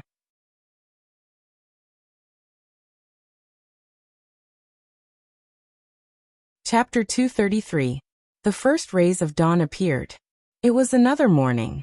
Although everyone who stayed in South Shore knew that a war was about to break out, the increasing strength still gave the townspeople and the defenders a lot of confidence. Especially this morning, the Nagas who once occupied the entire eastern coastline of the town all came to the beach to be scolded by the veteran Naga, wearing the emblem of the 100-handed reaper. No one could understand the Naga language, but it did not prevent them from seeing those red-fin Nagas wearing a pair of special-scale pauldrons, which represented the identity of Duke Marcus's private soldiers. Oh, as expected of the Sea King. The Storm Army said so. At this time, Duque was waiting for the tide to recede. Originally, Duque wanted to go and deal with the fisherman prophet early in the morning, but he was told that the guy was on an island near the southwest coast of South Shore. That place was quite troublesome, with many submerged reefs. Even a small boat could easily be unlucky. If people wanted to go there, the best way was to wait for the tide to recede, and directly pass through the exposed beach. If it was only Duque, then Duque would directly take the Nagas there. Unfortunately, General Seamus was with him, so he could only wait until the tide receded at noon. Soon it was close to noon. Duque and his party waited for the tide to recede, crossed the rocky coast, and came to an unnamed island. Damn, so many fishmen. There were fishmen in the sea, on the shore, and on the shore. Usually the Murlocs were in groups of 2s and 3s, even on the beach. But now, Duke felt that the Murlocs were denser than the poor fish in a can of sardines. They were like a bunch of ants squeezed together. Although it was not to the extent that a needle could not be inserted, at least it was absolutely impossible for a sampan to sail in. There were scales everywhere, huge fish-shaped bodies, big eyes, and disproportionate ridiculous hands and feet everywhere. People with trypophobia were absolutely not suitable to see this scene. The arrival of Duque and his party caused a commotion. Vara tried to use the Naga's intimidation to seize control of these fishmen, but Vara failed again. Even though they were afraid and cowering, they never truly retreated or worshipped Walla. General Seamus' scalp went numb. Duke, I know that the Murlocs play a very important role in your defense plan, but I still strongly suggest that you evacuate first. We should gather more troops to control this situation. For example, let the Stormwind Navy come. Before the formal transfer of command, the former Bloodsail battleship docked on the coast of South Shore was still under Duque's command. From a reliable point of view, Zimos was absolutely right. Duque didn't want to do that. He controlled the fishmen by relying on his immature coercion and deception. To put it bluntly, it was tyranny. Once the pressure built on the terrifying legend was broken, Duque would never be able to control these fishmen again. Even though the fishmen were all trash, they were still very useful when there were a lot of them. For example, when they used the ice ship to transport 50,000 elite soldiers last time, they didn't have the fishmen to pull the ship. Were they supposed to let the soldiers soak their lower bodies in the water and kick around? Humph! Duque snorted coldly, and the arcane circuit in his body suddenly accelerated its circulation. The noon sun in mid-October was still very strong, but under Duque's terrifying magic power, the surrounding temperature dropped sharply. Beep beep beep beep. A series of explosions sounded, and in the distance of 100 meters in front of Duque to the shore of the island, a frozen road emitting a cold light was forming. The Murlocs screamed in horror and scattered to the left and right, lest they be sealed by the cold air. They instinctively sensed the existence of danger. In just a few seconds, a 5-meter-wide, 100-meter-long ice avenue reflecting the bright sunlight appeared in front of everyone. Gao Naka, the Sea King has been added. The Murlocs screamed. They flinched and made way for a wider passage. Tom, you stay back a little. Duque ordered softly, and then proudly filled the King's avenue that was emitting ice. On the left was the furious Scale Naga priest, Walla, holding a long sword. On the right was the spiny Naga priest, Syphilis, holding a spear. Originally, the Naga priest had the highest status among the Nagas. Now the Naga priests of the two clans were crowding around Duque, like serving a secular king, which made the Murlocs who had not joined Duque more and more frightened. The two Murlocs from the western wilderness, Blind Old Man and Fishspear, seemed to feel that something was wrong. These two guys actually rolled over and knelt on both sides of the ice avenue, trembling with fear. Get out! Duque snorted, and the arcane impact was released to the left and right at the same time. At once, the two guys with weak willpower flew out while vomiting blood. But the two guys seemed to realize that Duque was stronger. Regardless of their injuries, they came over and knelt a little further away. I'll deal with you later, Duque said in the Murloc language. They came to the center of the island. Duque heard a voice with a mysterious rhythm. Gaha, Murlocs are a great race. Duque was annoyed listening to it, so he simply let the system filter it and translated it directly. The thousands of Murlocs below all bowed down. The oracle is right. The Murlocs only obey the true king of the sea. All creatures that do not belong to the sea are not worthy to be the ruler of the Murlocs. Thousands of Murlocs knelt down again. The oracle is right. At this time, at the highest point of the island, standing on a huge pink clamshell, holding a staff like a dragon's claw holding a green crystal ball, a strange Murloc with a large number of water elements wrapped around his right hand pointed the staff at Duque, who had 72 hands of magic. So this human, huh? Duque sneered. The system had completely locked on this so-called oracle who had bewitched his Murlocs and betrayed them. This oracle was very good. As a Murloc, especially in this Murloc race with low intelligence, it was absolutely a miracle that such a Murloc with the strength of a peak Sky Mage could be born. However, what Sky Mage in front of Duque was definitely not enough. No matter what the reason was, as long as this Murloc prophet said something against Duque's rule, then even if he had to kill all the Murlocs here, Duque would not be merciful. At this moment, Duque's magic circuit had already circulated at full speed. All the space passages connecting the elemental realm had already been opened. All the elements in the surrounding atmosphere had already crawled under Duque's feet, waiting for Duque's command at any time. At this moment, the Murloc prophet's tongue seemed to be stuck. What am I, a human? Duque sneered. In his eyes, the Murloc prophet was already a dead fish. Suddenly, this Murloc prophet who called himself the Oracle opened his glistening yellow eyes wide and suddenly pointed at Duque. Yes. That's right. He is the Murlocs who appear once in 10,000 years. The one who will lead us to dominate the coast and make the Murlocs even greater. The Murlocs below all knelt down to worship Duque and shouted in unison like a tsunami. The prophet is right. Greetings, my king. Huh. What?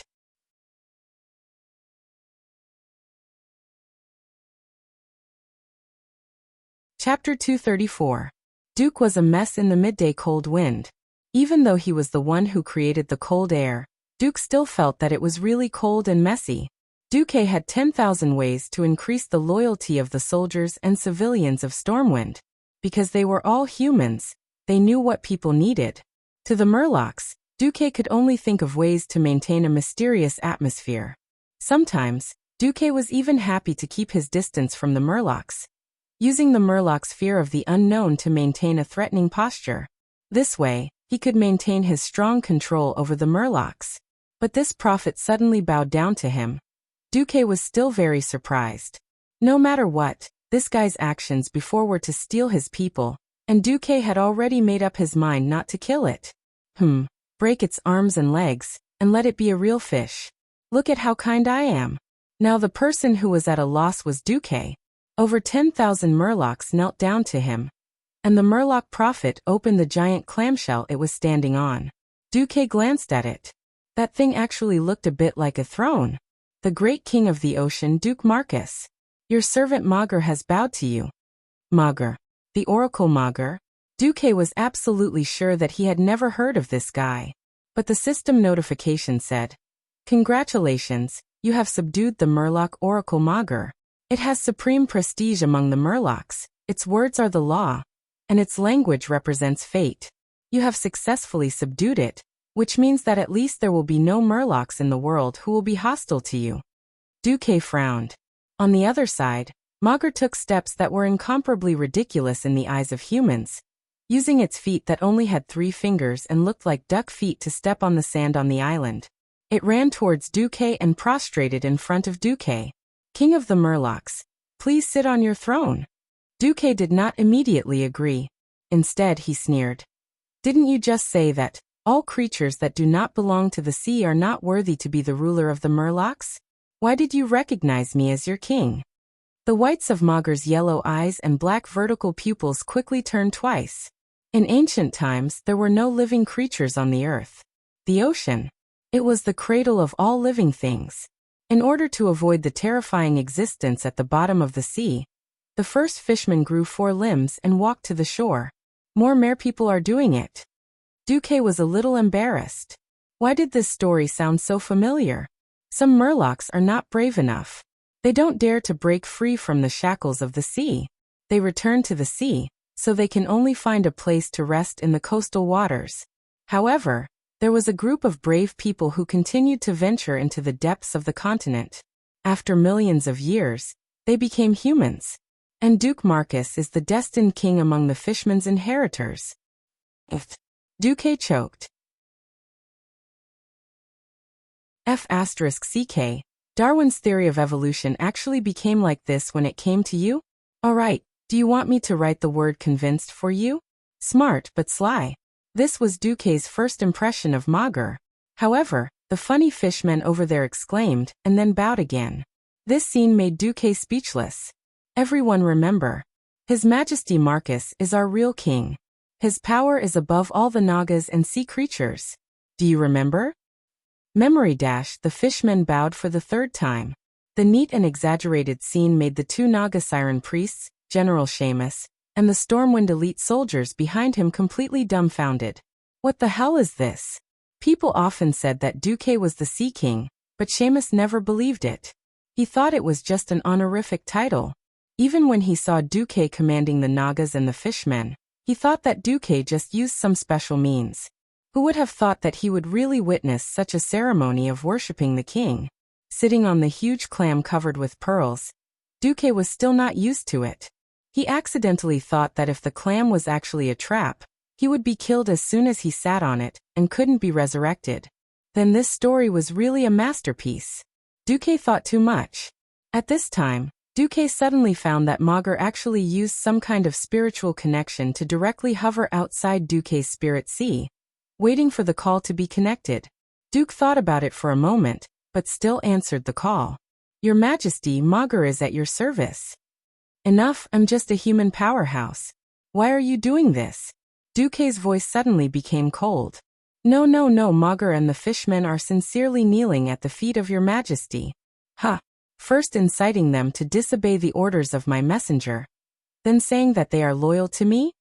Duque completely sneered. That's because Maugre doesn't know the greatness of your Majesty, and the horror. In the spiritual connection, Maugre's posture was already prostrating on the ground. Oh, Duque was interested.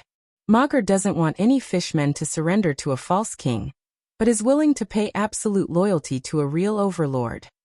Overlord? Yes. Maugre not only saw your Majesty's power, but also felt the hundreds of thousands of wronged souls entangled around your Majesty. Only a peerless overlord can do such a great thing. Compared to your Majesty who can change the fate of so many creatures, the entire fishman race is just an insignificant existence. Duque squinted his eyes. You can see the wronged souls around me? No, I can only feel the strong breath of fate. Maugre continued to kneel. All right, I'll forgive your rudeness for the last time. But next time, I'll let the Nagas and deep-sea giants cut off your path of retreat. I'll let all the humans on the land surround you and kill the last fishman in the world. Duque's words made Maugre tremble all over, both in the spiritual world and in the real world. All right, let's go. From now on, 60% of the fishmen will listen to Vara, and 40% to Syphilis. As for you, Maugre, you'll be Vara's assistant. Yes, your Majesty. Duque rubbed his eyebrows and sighed softly. Finally, the defensive system of South Shore was completed. After returning to South Shore, Duque welcomed King Lang on the 15th. After traveling day and night, Lang rushed back. Oh Duque, the teleportation portal of a mage is so convenient. If your magic was stable enough, I'd rather come back with you. Sigh, Mediva's teleportation was only stable when he became a Breaking Dawn mage. Before that, it was always terrible. Lang did not forget to complain about his dead friend. What's the news? Anduin and the others finally agreed to station the main force in South Shore. Main force? Yes, they feel that the orcs have a high chance of going around the west and landing at the North Stream coast. So the 1st, 2nd and 3rd Infantry Regiments of Gilness and half of the forces of Rotterdam will be stationed there. The 2nd Fleet led by Prince Coltiras has also rushed over. Duque immediately frowned.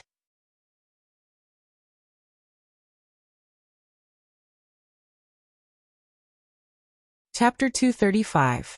Duque wanted to curse out loud. Isn't this bullsh**t? To hell with the North Stream coast. Historically, Orgrim's army did not even travel there. Lang could tell that Duque was unhappy, so he put his hand on Duque's shoulder and walked to the Alliance's headquarters in South Shore. It was a stone bunker that was about 4 stories high. This blockhouse had been built at the end of last month. Not only could it overlook the seaside, but it was also far enough away from the seaside. More importantly, if they didn't take down the 2 hills that surrounded South Shore, they wouldn't be able to threaten this place. As for those 2 hills, they had long since been melted by Fort Duke. Lang looked at the map and said in one breath, "Actually, our forces here are already very strong. Most of the army will still be gathered here. After all, the Alliance chose to station here because this place is in the center of the Eastern Kingdom, and we can quickly use ships to travel to any corner of the continent. We have 50,000 veterans, 50,000 new soldiers, and nearly 100,000 militia, who have undergone basic military training. Of course, this is all we have. If we use it all, there are almost no men left in Stormwind. What we lack are cavalry and archers. Fortunately, in 3 days, the Highland Knights and the 3rd Infantry will arrive. That way, we will have 1,000 cavalry and 6,000 light infantry. Almost at the same time, Alterac's Eagle Knights and the 2nd Mountain Infantry will also arrive. 4 days later, the 2nd Dalagan Mage Division and the 1st and 2nd Infantry will arrive. And Lord Arryn's Grand Duke Mograine and General Abendis's Scarlet Cross will only arrive in at least 10 days. After listening to Lang's narration, Duque sighed. According to the military mobilization capabilities of this era, this was already a very impressive speed.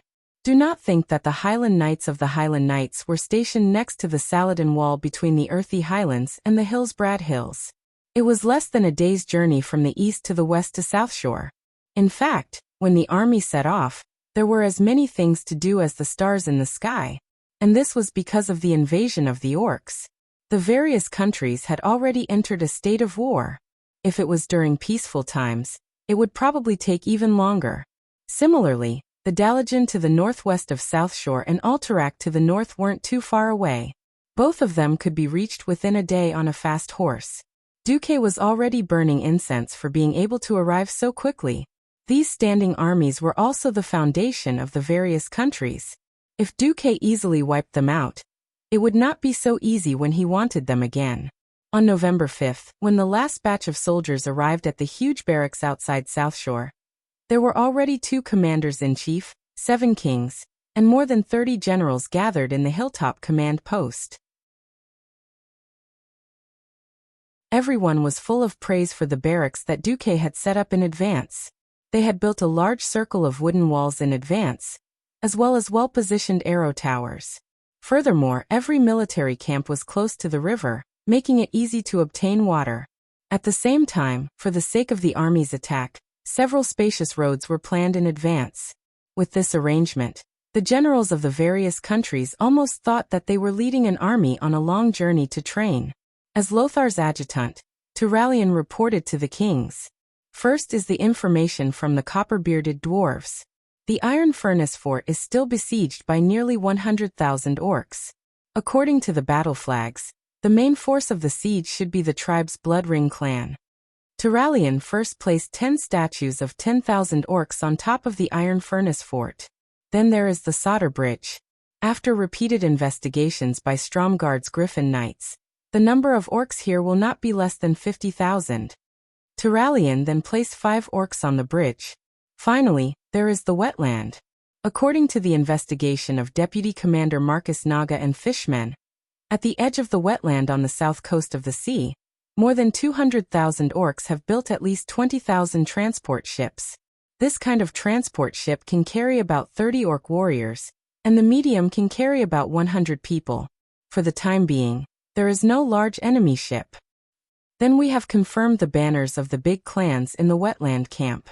They are Blackstone, Warsong, Fireblade, Dragonmaw, Stormreaver, Twilight Hammer, and Scar. Including the orcs, a conservative estimate of the tribe's total population is more than 600,000. Fortunately, the map was large enough, a full 3 meters by 3 meters. Otherwise, the wetland area would not be able to accommodate 60 orc statues. Wow. Although they knew that the orcs were powerful, after knowing the number of the enemy, the big bosses could not help but exclaim, The entire South Shore army added up to more than 200,000. What are you afraid of? If all the ships are of this quality, even if there are 10 times more of them, I, Kurtiras, can destroy them all without the need for an alliance. Dahlin said confidently. Indeed, even though South Shore's dock had been expanded by Duque again and again, there were 5 stone docks that stretched nearly 150 meters away from the coast, but it still could not accommodate all the ships. Through the window of the fort, the kings looked at the sea in front of them. Not only did Proudmoore's ships dock at the head of the dock, but they were also docked along the entire coastline. From small fast scout ships to standard destroyers, to huge warships that were more than 100 meters long, the waves rose and fell, forming a forest of warships that rose and fell on the surface of the sea. This was only Kurtiras's first and third fleets, as well as the Storm Fleet, which only had 100 warships. There was also a second fleet on the other side of the North Stream coast, and Kurtiras's home defense fleet had not been deployed yet. Every king felt a sense of pride, and suddenly they were filled with confidence. How could there be someone or something that could resist such a powerful fleet? No, it wasn't just the fleet. After being caught off guard and unable to adapt to the situation, both sides began to form tactics, and the human side's casualties began to plummet. At the beginning, it was 1 orc warrior for 10 human soldiers, but now it was 1 for 2 or 3. If it was a well-organized formation of human soldiers, even on the plains, 100 human soldiers with a complete set of soldiers could easily defeat 100 orc warriors. But then, Lothar could not help but imagine the scene of the horde taking down the Redridge Mountains, sweeping through the elven forest, and bathing the entire Stormwind in blood. It was a green sea that no one could truly stop. Lothar took a deep breath, and his expression became determined again.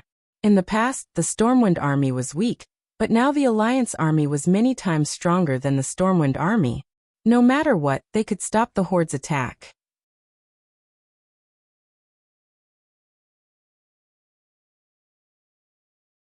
Chapter 236. Alright, this is all the troops we have now. Noxus clapped his hands to get everyone's attention. I know it takes a long time for a country to go from peace to war.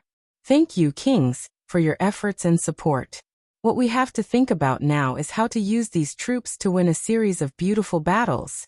I don't expect to destroy the entire tribe in one battle, but I hope to lead everyone to win from one victory to another. The kings and generals immediately applauded. At this time, Duque suddenly laughed.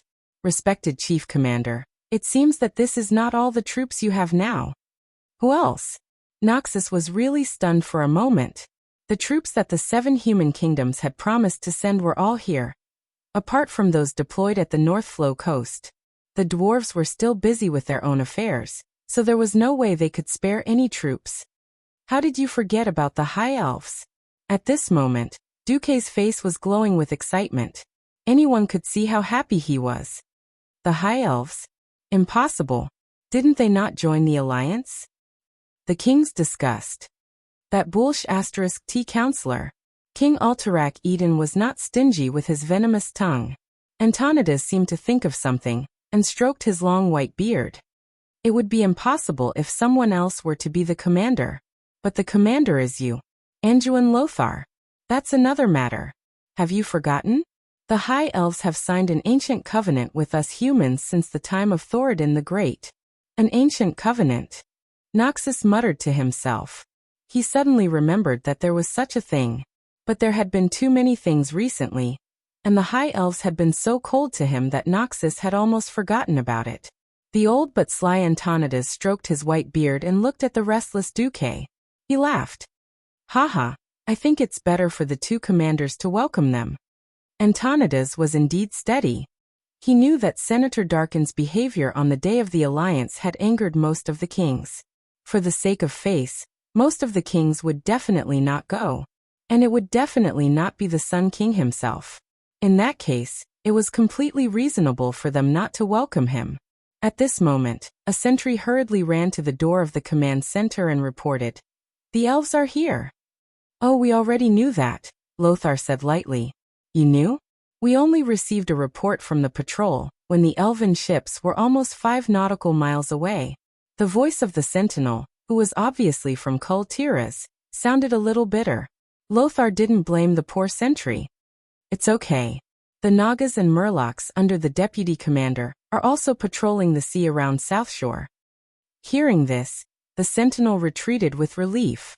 Lothar looked around and said, "All right, your majesties and excellencies, the arrival of the elves represents the attitude of a powerful country on the continent. If you are willing, come with me to welcome the messenger of the Sun King Anastrian. The rest of you can rest here for a while." After some consideration, Lang Dailin and Antonidas followed Lothar, Duque, and Turayan to the dock. Although Dailin couldn't put down his pride, he was very concerned about how many ships the elves could bring for him, the admiral and commander-in-chief of the sea fleet. Lang simply wanted to see the alliance become stronger. As for Antonidas, no one knew what he was thinking. At this moment, more than 20 ships with typical High Elves characteristics were darting across the sea like arrows. Ha ha ha. I can't wait to see how those humans are panicking. Just now, I asked my men to completely avoid the patrols of their ships and come in through the gaps in the patrol net. Anyway, with such a good view in broad daylight, they wouldn't mistake the High Elf ships for the orcs, right? A calm voice interrupted the first voice. Sorry, the humans discovered us as early as 10 nautical miles ago. How is that possible? The first voice exclaimed. My intuition tells me that's the case. Although I didn't find any human ships, I felt that there were more than one pair of eyes on me. I can't be wrong. Walking out of the command center and to the top of the mountain near the sea, the people looked at the elven ships that were sailing towards the port in the distance. Compared to the tall hulls of the humans, the elven ships were much flatter. The long and streamlined hull was made of hard starwood that could only be found in the forests of Kuel Salis. Not only was it hard, but it was also lighter than most shipwood. Not only were there many intricate patterns carved on the hull, but there were also dozens of enchanted throwing carts mounted on the sides of the hull. Formed by 3 sharp cones, the huge triangular throwing carts did not lose out to the ordinary human cannons in terms of range. The ship's bow was a classic example of a hippogriffon pecking at a bird.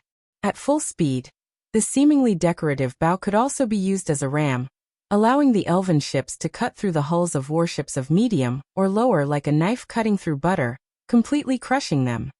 Elven destroyers. Naval expert Dalen Proudmore said softly. They are faster and lighter than our Kul Tiras ships. They carry fewer weapons, but it still gives these ships considerable speed. This is a good addition to our fleet. No, it's an excellent addition. After saying that, the admiral frowned. But isn't this too little? I only saw 8 light speedboats and 16 ultra-light scout boats. This is only the configuration of 2 combat squads.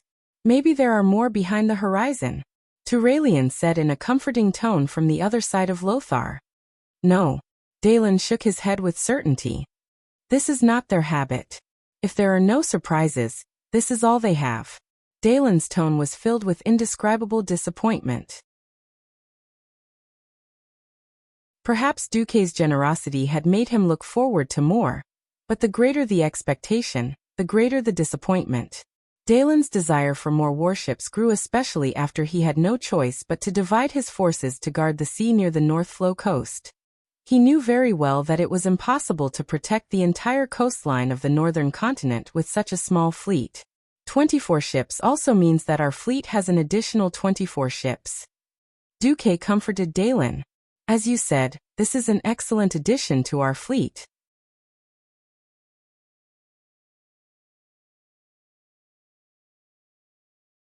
Chapter 237. Dalen was startled, but he quickly chased away the slight disappointment in his heart. After all, the elves were not supposed to join the alliance, and if you looked at it from the perspective of profiting, then it was true. He nodded and agreed with Duke's words. All right. Your Majesties, gentlemen, at all events we must go and welcome them with grace. Lothar was saying. Don't be so narrow-minded. Since everyone else was here, they naturally agreed. Thus they began to ride down the mountain and through the village. Even though Antonidas was in his 60s, he was still able to climb up the horse with ease. If it were the king of Turinas, he would probably need to climb up the stairs and have 5 or 6 people in front, and behind him to get up. When they arrived at the pier and dismounted, the first elven warship had just docked. A tall and slender figure jumped down. Her footsteps were so light that there was almost no sound when she landed on the stone pier. It was as if she had landed on a ball of cotton. His long golden hair, which reached his waist, reflected the sunlight and emitted a dazzling radiance. Lothar and Duque heard more than one person gasping for air around them. Of course, the one who gasped the loudest was Turalyon, who was beside Lothar. When everyone saw this figure clearly, they were even more shocked by the other party's incomparably dazzling and enchanting beauty that they were speechless. Unlike most of the high elves, who had a delicate figure and pale skin, her figure was actually extremely fit and beautiful despite looking a little delicate.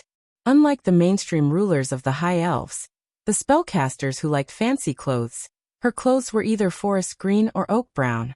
She wore a pure white shirt with a breastplate and shorts that revealed half of her thighs. A hooded emerald green cloak was flung behind her, and a pair of light brown leather gloves covered her from her fingers to her elbows.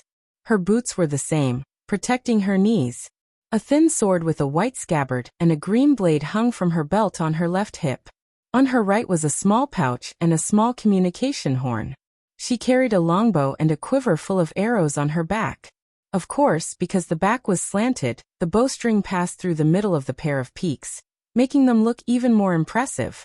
Dalen, Lang, and Lothar were all high-ranking figures in the kingdom, and they were always surrounded by beautiful women.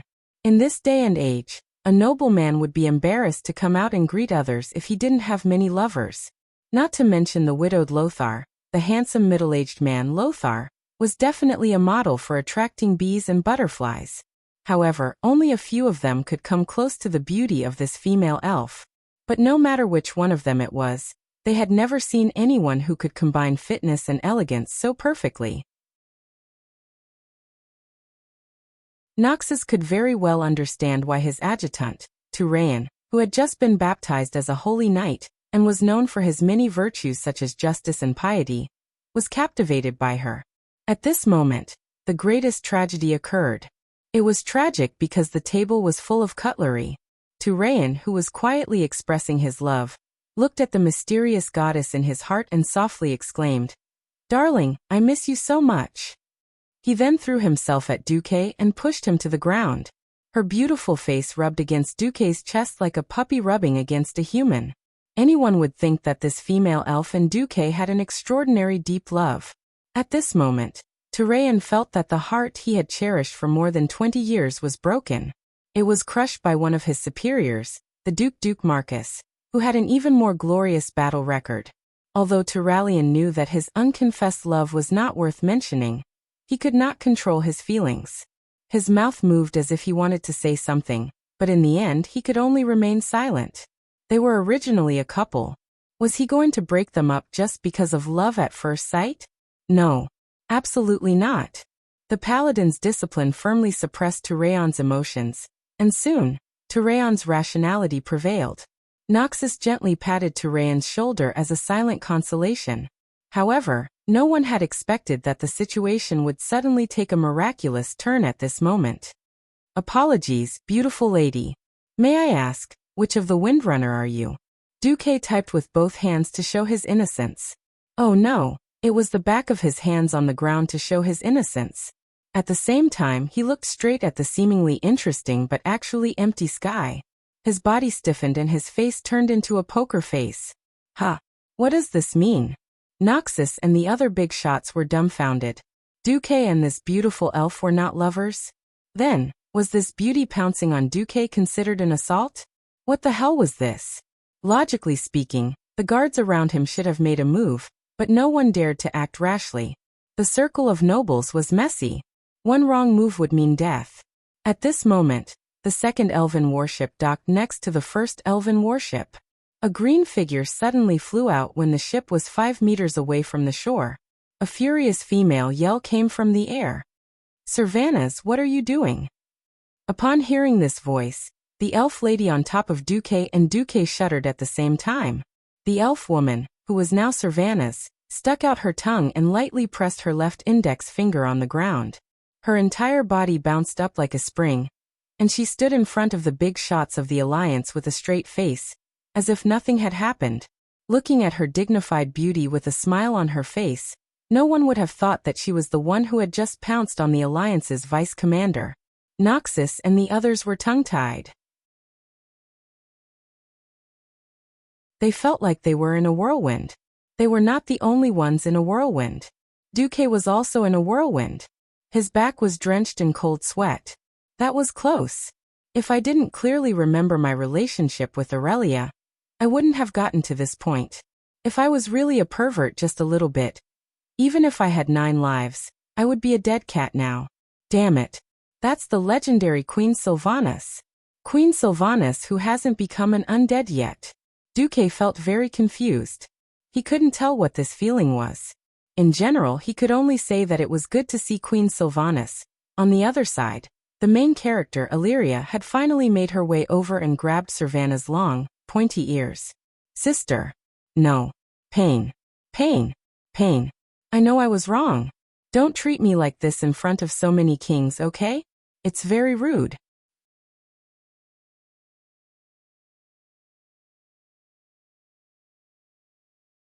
Chapter 238. Duque, who raised his head, saw an extremely embarrassing scene. Queen Sylvanas, who was at the pinnacle of the forgotten in the future, was now being punished by her sister by twisting her ear.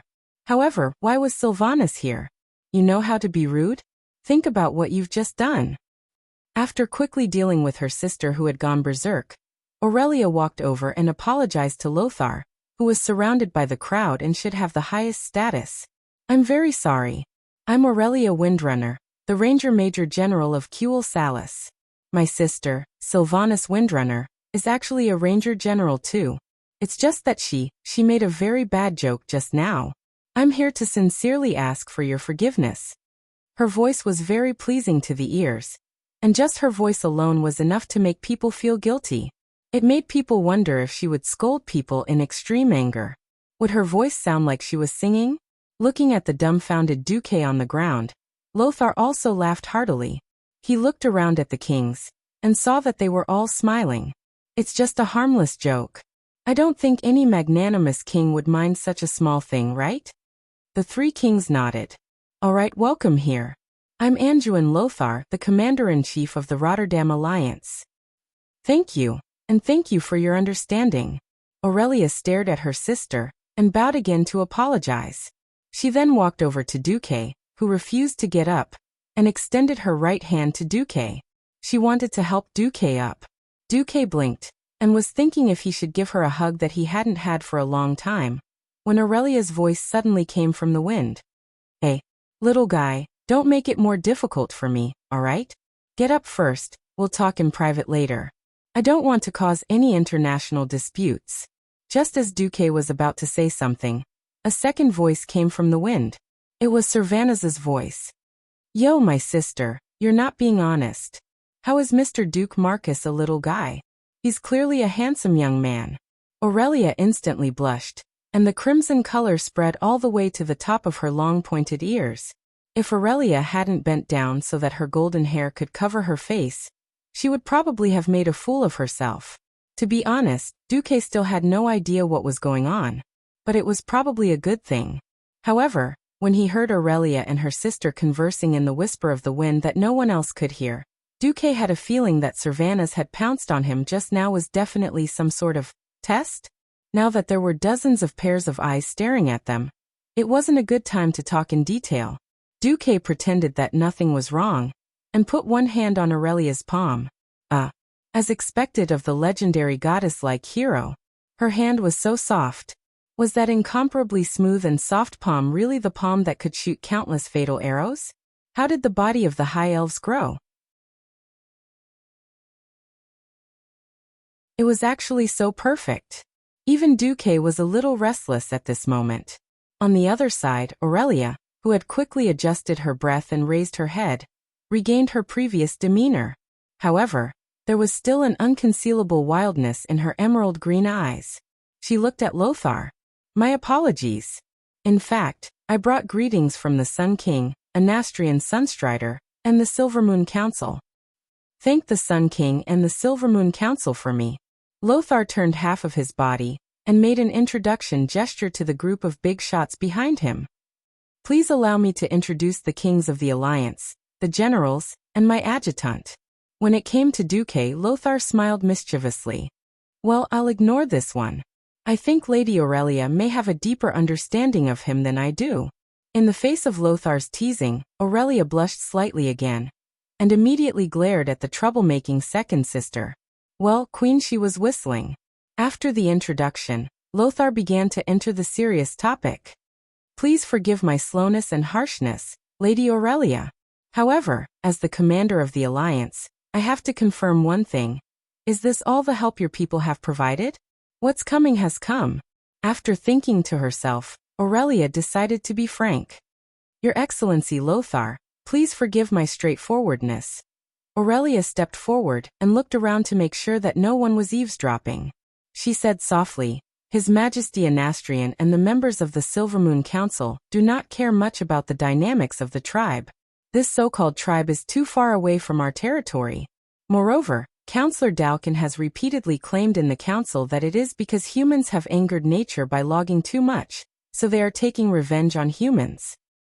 Bullshastristy. That bastard has ears. Lothar was furious. Sorry, I'm not talking about you. It's okay. In fact, not many people support his views. However, the councillors generally think that the tribe is trying to conquer the human territory, not our forests. So they think it's best to leave this struggle to the younger races. We only need to strengthen our borders to prevent any possible invasion. That's enough. Hearing this, Lothar could not hide the sadness on his face. This meant that there was no possibility of more troops. Even if he did not want to admit it, he had to admit that the High Elves, mages and rangers were all elite troops that any commander dreamed of. They could often play a decisive role on the battlefield. However, there was no hope for anything now. At this time, Duque smiled. But I see 2 ranger generals standing in front of us. It was not just the Windrunner sisters. A large number of elves were disembarking. Only now did everyone notice that almost all the elven ships were fully loaded. There were both men and women in this group of elves, and they quickly gathered. One look at their aura and expressions, and it was obvious that they were elite rangers who had seen blood. They were not rookies at all. At a rough glance, there were more than 1,000 of them. 2 ranger generals and an elite troop of more than 1,000 people. This could not be said to be insignificant. Duque suddenly realized that there was another short-haired version of Aurelia. 3 Windrunner? All ranger generals? Duque, Lothar, and the others could not hide the surprise on their faces. Aurelia raised her hand. Oh, this is our 4th sister, Lilith. She is now the ranger captain. At this point, the apparently gentler Lilith nodded towards him and continued to order her subordinates to organize their troops.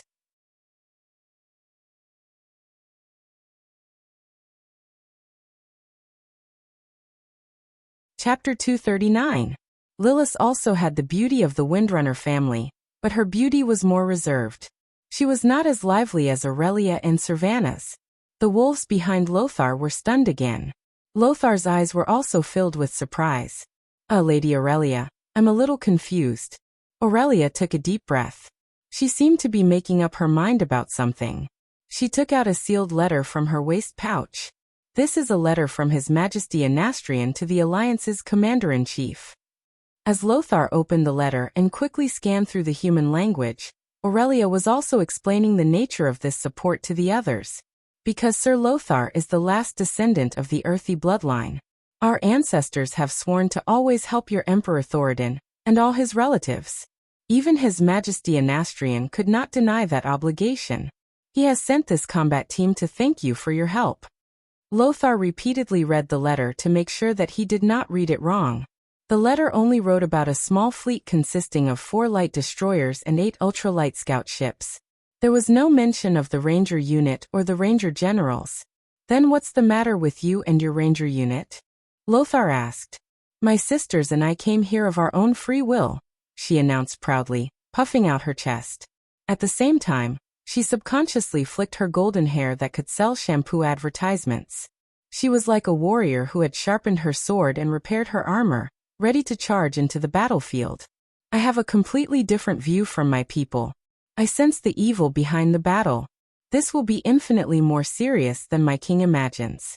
If the horde is as cruel as you say, then the dwarves, high elves, humans, all intelligent life on this planet will face the danger of destruction. When the kingdoms of the humans and dwarves are destroyed, our forests will not be able to hold on for long. She fearlessly looked at Lothar and the other kings behind him. Only then did everyone realize that this beautiful woman's confidence and boldness came from her glorious battle experience. In fact, before Thoradin the Great was born, this woman was already very famous in the war against the trolls. That's right. The High Elves were superhumans with eternal life. And Aurelia should be over 3,800 years old. In terms of combat experience, Lothar's ancestors couldn't compare to Aurelia's. At this moment, Aurelia seemed even more warlike than the beastmen and more righteous than the holy knights. What kind of sentiment was this? Not only did he bravely join the war that even his own country opposed, but he also brought along the elites of almost his entire family. No king or general present was blind. Everyone could see that most of the rangers had the Windrunner family crest on their badges. Even the elite troops of Duke Mograine of Rotterdam, who was commonly known as the High Lord, and had a large fief, were nothing more than that. Aurelia had definitely dug out all the secrets of the Windrunner family. Lothar was almost moved to tears. Antonidas, who was behind Lothar, obviously had a different opinion. He noticed that Servanas was covering his mouth and snickering behind Aurelia. The old great mage spoke. Yes. Why doesn't anyone praise Madame Aurelia's beauty? I remember when a deputy commander of the Alliance met the Princess of Rotterdam. He not only praised Princess Kalia's beauty, but also presented her with a beautiful magic rose. Now Aurelia and Madame Servanas are so beautiful. I don't think His Excellency Duke Marcus would be so biased, would he? What the hell are you doing? At this moment, Lang Andoin and Duque glared at the old man. Everyone could tell that Aurelia had probably brought her family's private troops over for the sake of Duque. What are you messing around for? Servanas's gossipy soul was burning fiercely, and he just so happened to add, "Oh? Is that so? Is the Princess of Rotterdam really beautiful? What kind of magic rose is it?" "Ah, I'm not as ingenious as Sir Marcus, but it's something like this." Antonidas flipped his wrist, and suddenly, an ice fire rose with ice on the outside and fire elements flowing on the inside appeared in his hand. Of course, those who had seen it would know that it was quite different from the one made by Duque. This was also deliberately done by the old man. The old man even ran over and offered the flower to Servanas. "Ah, this is a compliment to your beauty." "Thank you." It was really a compliment. Antonidas and Queen Sylvanas had also forced Duque and Aurelia into a corner. Duque was now very sure that Queen Sylvanas definitely knew something, and was making a fuss. And Antonidas, this old man, is a bit sinister. Not only Duque, but everyone could tell that Antonidas obviously did not want the Princess of Rotterdam to marry Duque. Even if it was only a possibility, he had to eliminate it. That's right. If Duque, who had control of Karazhan, really went into the arms of Rotterdam, it would be a huge challenge to the Dalajan's status as the Holy Land of Magic. The books of Karazhan could definitely make the magic level of Rotterdam soar many levels in a decade. As for the High Elves? The High Elves were the ancestors of magic. Seeing through the old man's thoughts, Duque couldn't help but smile bitterly. Of course, he was not interested in going to Rotterdam, which was destined to fail in history. But Antonidas didn't know. "Sigh, it's all my fault for accidentally pretending to be a fool." "Don't pretend, or you'll be struck by lightning." "Well, now I've been forced to do something beyond my abilities." Aurelia was jealous.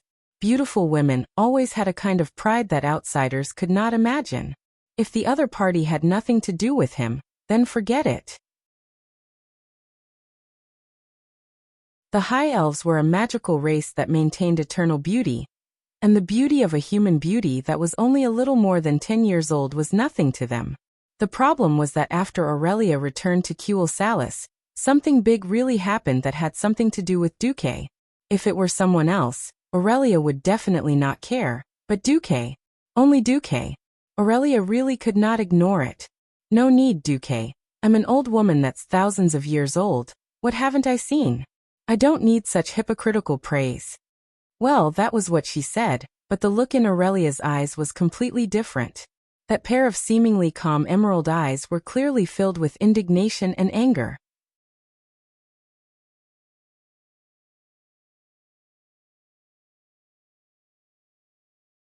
Chapter 240.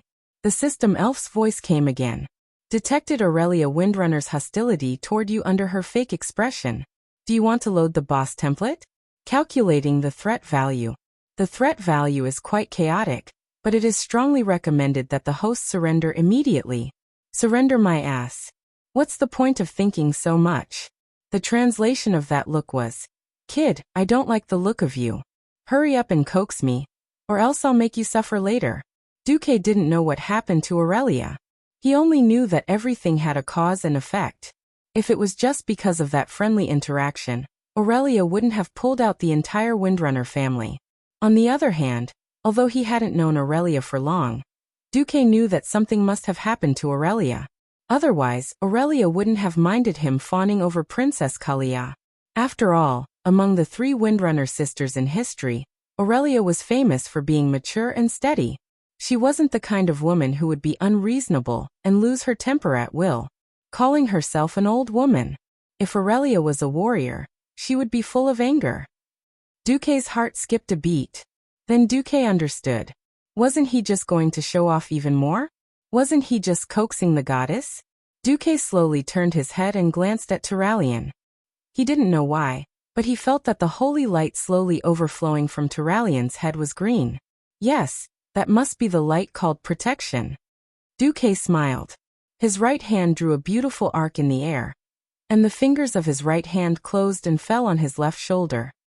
Sister Aurelia, for your beauty, please allow the Duque Orchestra to perform Ode to Joy.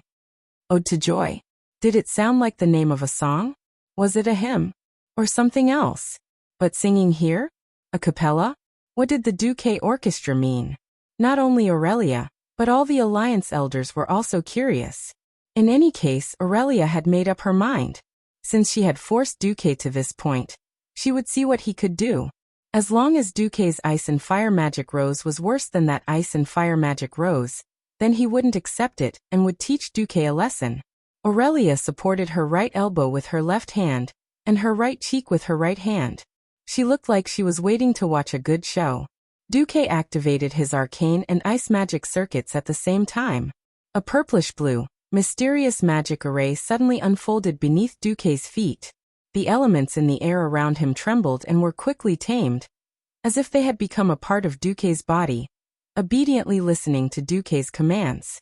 Under the noon sun, in the shallow water on both sides of the dock where Duque and the others stood, crystal-clear pillars of ice as thick as an arm suddenly rose. The tallest one was more than 10 meters high. It might not be appropriate to call them pillars, but these hollow ice tubes were even finer than glass tubes carved by craftsmen. Not only were they thick, but they were also crystal clear, much more transparent than most glass in this era. The sudden appearance of so many tubes on the beach next to the dock not only attracted the attention of the high elves who were lining up, but also stunned all the human guards at the dock. What was this? Not to mention the kings and generals.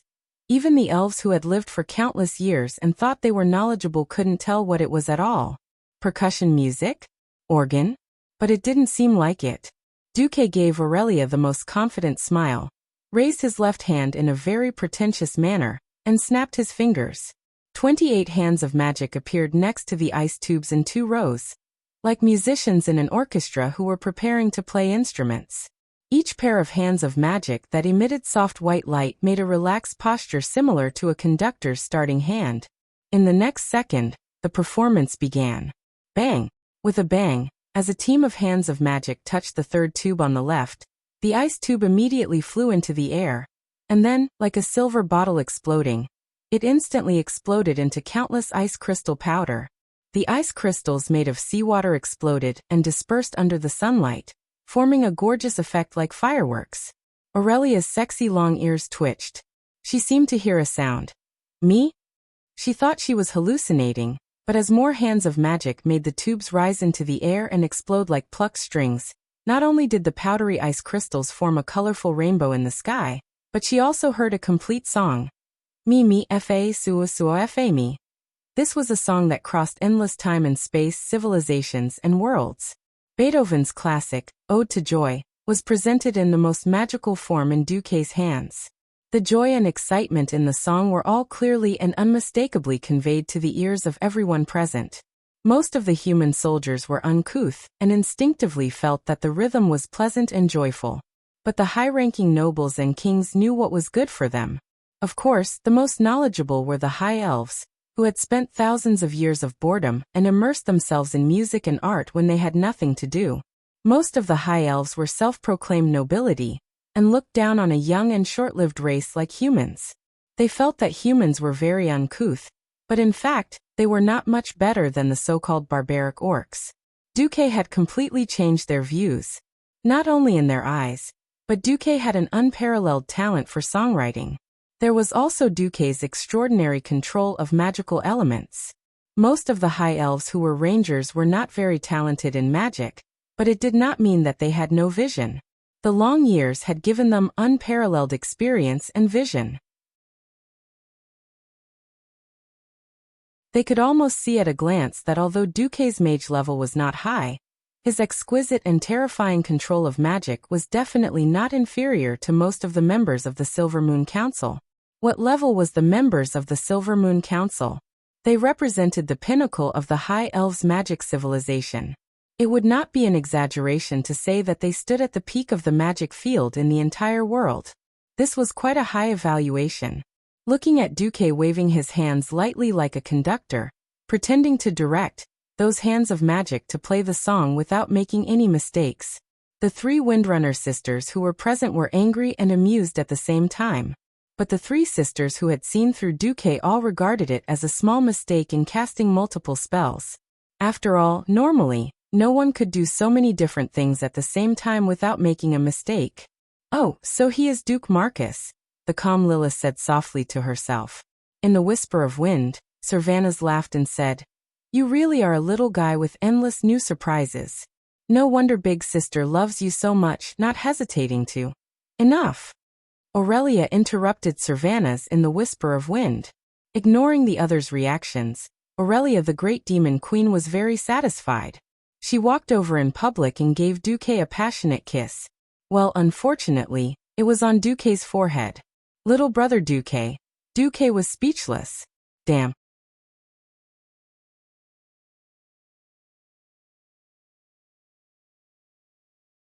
Chapter 241. In any case, as long as the Demon King Aurelia was satisfied. Looking at the emerald green eyes that turned into crescent moons, Duque knew that he had finally passed the test. Unconsciously, Duque touched the place where he was kissed. That kind of touch that was softer than rose petals seemed to linger on his forehead, unable to disperse, leaving a lingering fragrance. She seemed to know that she and Duque had overshadowed the host. Aurelia returned to her serious mode. "General Lothar, my people are the best scouts and sentinels. If it is an enemy on land, I can ensure that the troops will receive the news when they are 2 days away from the enemy." Lothar smiled and nodded. "Thank you for your reminder. Unfortunately, our enemy is on the other side of the sea. We can only rely on Admiral Dylene's reconnaissance fleet and Deputy Commander Marcus Naga to obtain intelligence. Perhaps in the next battle, you and your people can only be used as archers for the time being, but we will ensure your safety. There is no place on the battlefield that is absolutely safe," Aurelia said seriously. "I know. You and your people will know when you go there." Lothar glanced at Duque and smiled mysteriously. "Before that, please wait patiently for the arrival of the reconnaissance report." Aurelia soon understood what Lothar's smile meant. First was the battle position. It was the second highest position on the 2 hills near the South Shore port. The firing holes made of hard bricks were quite strong. Even a small-caliber human artillery could not penetrate it at once. Not to mention ordinary ballistae, bows and arrows and other long-range attacks. This position seemed to have accurately calculated the range of the Elven Rangers' bows and arrows. Almost from the port to the foot of the hill, The distance of 300 meters was the Elven Ranger's range. In terms of safety, it was also guaranteed. The highest place was naturally the ballistae, catapults and cannons. The Elven archers were the second layer, the third layer was the human javelin soldiers, and further down were the 2 layers of pikemen. With this kind of three-dimensional defense, unless the lower 3 layers were completely destroyed, the Elven archers would not be in any danger at all. Even if there was danger, the specially set retreat route along the hill, and a spacious tunnel running through the entire hill were enough for the Elven Rangers to evacuate the entire position in a few minutes. Then came the encampment. Duque seemed to have predicted that the elves would come. He had specially left a quiet little valley for the elves. Not only were there a large number of towering trees in the valley, but there was also a small clear mountain spring. In addition, there were also many fruit trees. It was the harvest season, and the valley was full of fruits, which tempted the elves. This was a ranger's favorite. Aurelia was dumbfounded. Big sis, you said he's only a 15-year-old kid, but I don't see how he's young. She even knew what you loved the most. Hehe. You've done your best to mobilize almost the entire Windrunner family. In the end, it's all for your little lover, right? No one would say anything about this. Why did you try to cover it up? Be frank. Servanas teased his big sister. Sister, we are sisters. I am nearly 1,000 years old. I am no longer a child. I don't think there's anything to be ashamed of. Humans are short-lived species. Since you like it, you should cherish this short period of time. But I hope that you can speak frankly in the future. There's no need to use things like world crisis or righteousness. Lilith bowed respectfully to her big sister. Aurelia was wrongly accused. If there really was something going on between her and Duque, then so be it. Among the High Elves, this kind of thing was very casual. Many of the High Elf nobles lived rotten lives. But she wasn't. She had always been clean, but after what happened, even her sisters didn't believe in her judgment of the big picture. But Aurelia couldn't refute. In the end, you've gone too far. Aurelia actually burst into tears. This time it was Servanas and Lilith's turn to be dumbfounded. Could it be that there really was nothing going on between Big Sis and that human youth? On the other side, Duque was in a mess. He had been showing off in front of Aurelia, but High Lord Mograine had come looking for him before nightfall. Originally, Duque was quite interested in befriending Mograine. After all, he was a famous figure in the future, and definitely a hero in Azeroth's history. With Duque's intention to befriend him, the two of them quickly called each other by their names. Who knew that after Mograine pretended to talk about the situation for a while, he actually changed the topic and said that he should visit Lordaeron more often when he was free. Finally, the dagger was revealed. Ah. That Duque, actually, if you can achieve great things as the deputy commander of the Lordaeron Alliance. By then, what beautiful princess can you not marry? Why do you have to find a high elf who has a completely different lifestyle as your wife? A true noble must have a noble bloodline to be recognized by other nobles. Elves and whatnot are not bad as lovers. Ah yes, Princess Kalia really likes your roses. She asked me to pass on a message that she expects you to have a better masterpiece. Damn, is she telling me that the Princess of Lordaeron is waiting for me? Does this mean that I have to show off in front of the princess in a more gorgeous way than I did with Aurelia today? Oh no, a more perfect gift? At this moment, Duque's heart was full of tears. He constantly hated himself. Why did I have to show off in front of Princess Kalia that night? Not wanting to say anything, Duque decided that once the second battle at the Dark Portal ended, he would return home. Oh no, return to Karazhan to focus on magic training. He would not see anyone. Originally, Duque had ordered that he would not see anyone.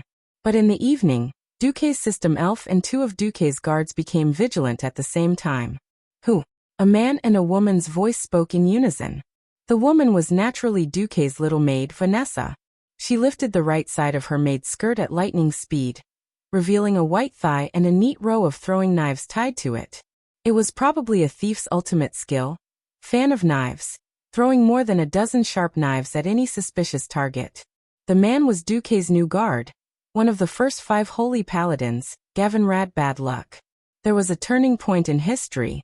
Originally, Gavinrad, who was born in Stormwind City and was a holy knight under Lothar, would have become a member of the Silver Hand Knights, but Lang and Lothar arranged for him to be a guard for Duque. At this moment, he raised his war hammer. At this moment, 2 slender and perfect legs hung down from the eaves, and Servanaz's voice sounded. Hey Duque, did you know? Big Sister spent 3 months in the Black Prison not long ago.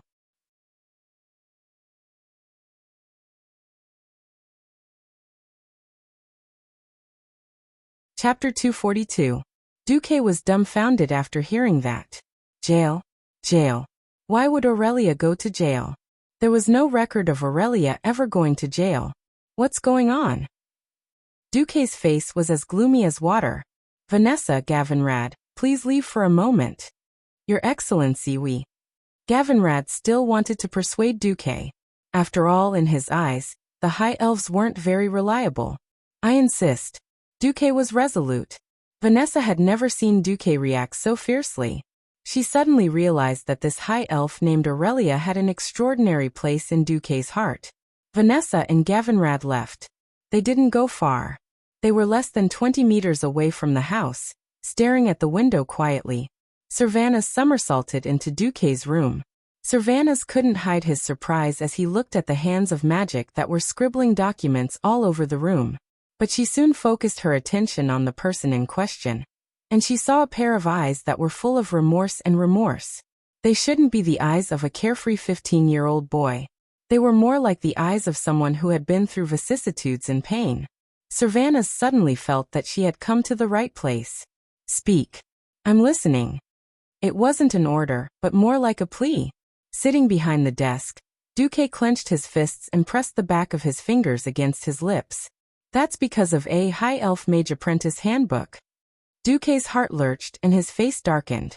He clenched his fists so hard that his knuckles turned white. His teeth bit his lips at some point, and the blood flowed into his mouth. It was salty. Duque couldn't help but recall that everything started when he met Aurelia after he transmigrated to this world. If Aurelia had helped him drive the wild boar away, he could have easily dragged the carcass away.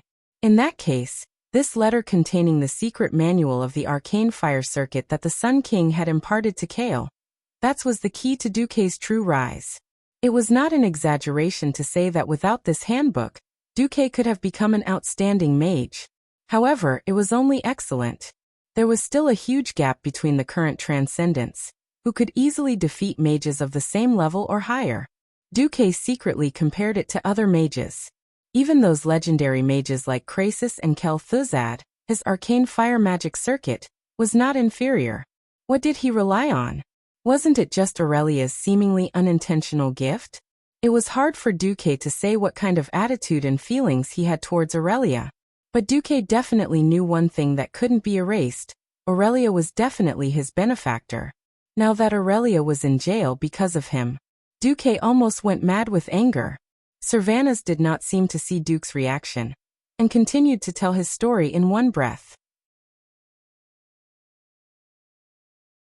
Queen Sylvanas, who was proud in front of the world in later generations, was now telling a slightly sad story in the tone of a little girl next door.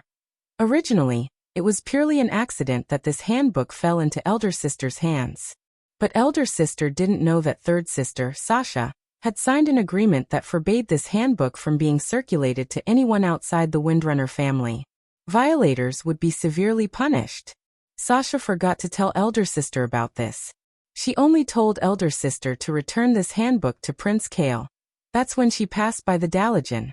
In fact, the prince wouldn't use this handbook.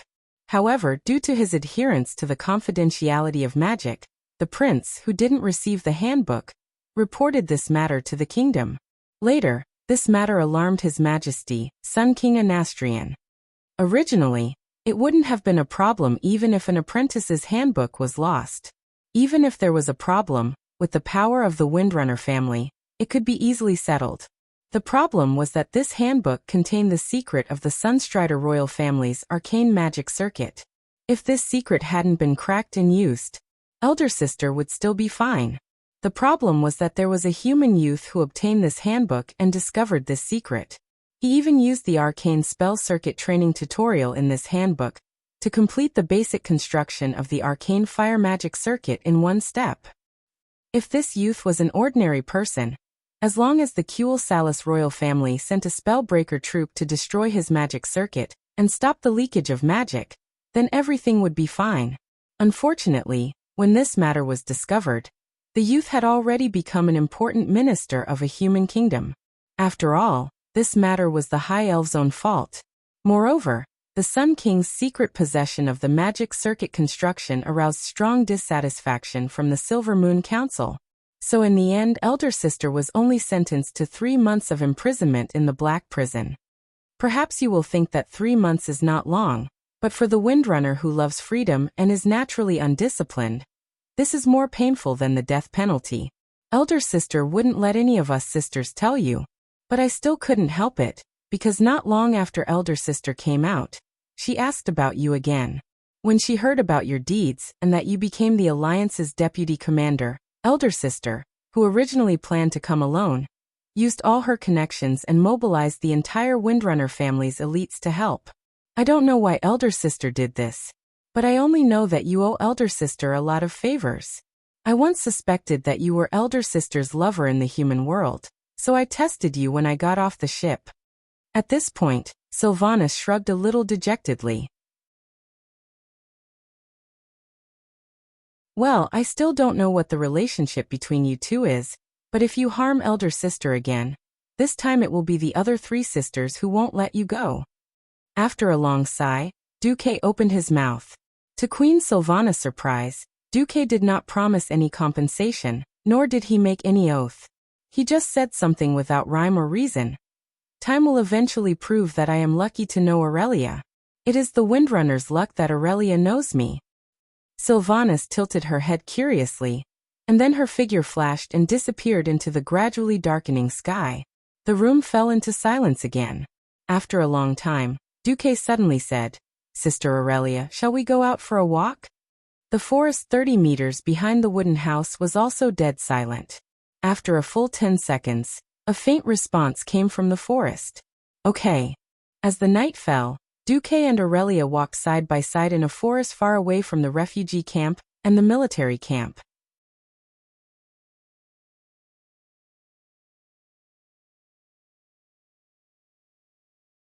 Chapter 243.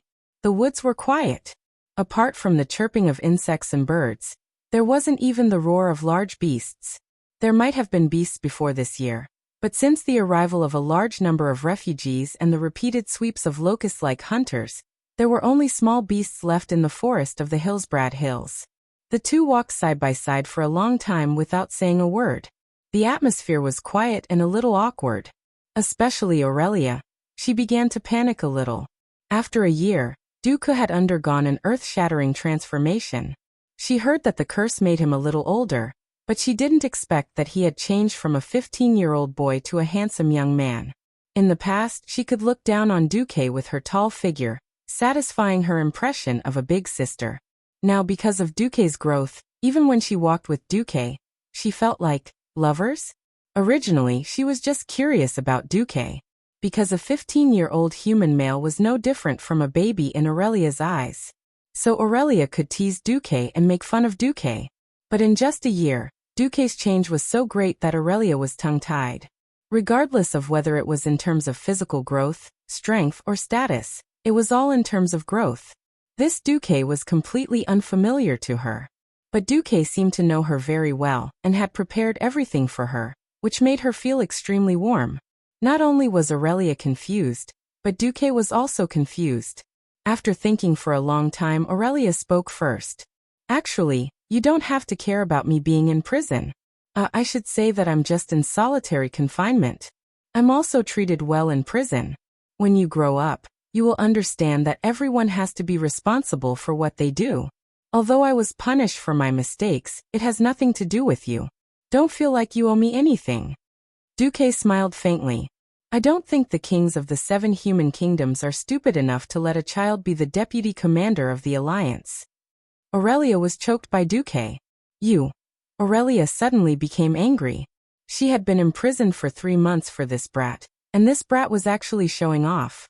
Aurelia reached out and wanted to knock Duque's head. Duque's bright eyes made Aurelia's movements stop. Aurelia, from the moment Servanas told me about this, I've been wondering if I should do something to make it up to you. But I realized that if I did that, it would only make you feel worse, and it would also make you look down on me. Aurelia blinked her big green eyes as if saying, "How did you know? Not only do you have a sense of responsibility, but you are also a person with a sense of justice and fairness. You will feel that it is your responsibility. Even if I have a vested interest, I should not be responsible for your mistakes. Right?" Aurelia took a deep breath. "That's right." Duque screamed in his heart. "That's why you will become the heroine of later generations. The heroine whose statue is placed in Storm City's King's Valley, admired by all the citizens of Storm City and everyone who comes to King's Valley." A kind of excitement surged in Duque's heart. "The reason why you mobilized the Windrunner family to send out troops is not because I am the deputy commander, but because on one hand, you discovered that the situation on the continent is deteriorating rapidly. On the other hand, you think that with my help, you have more confidence in letting your people play a better role in this war. Because you have also carefully studied everything I have done in the past year, right?" Duque's words went straight to the bottom of Aurelia's heart. She didn't know when it started, but Aurelia's eyes were a little red.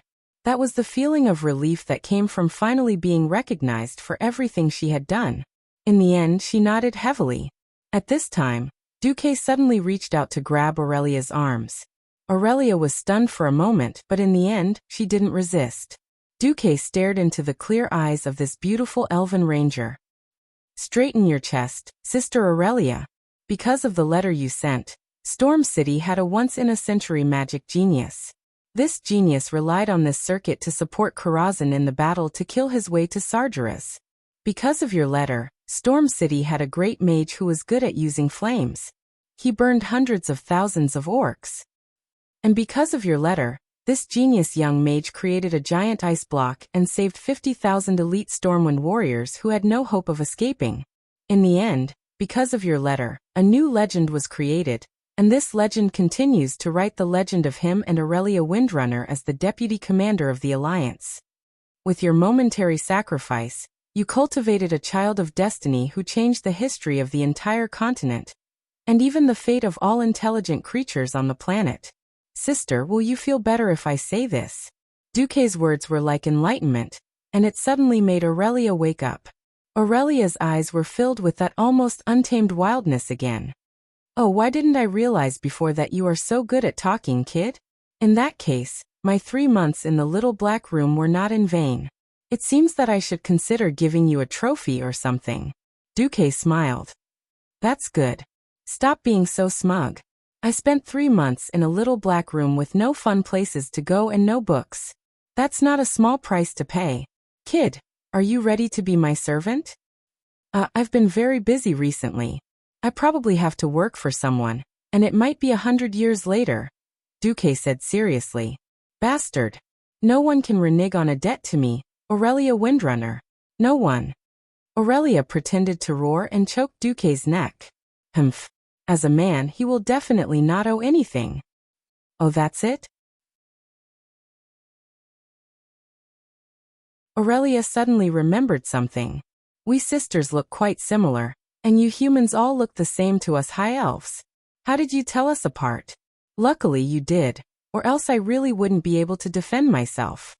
Duque remained silent, because everything he said could be used as evidence in court.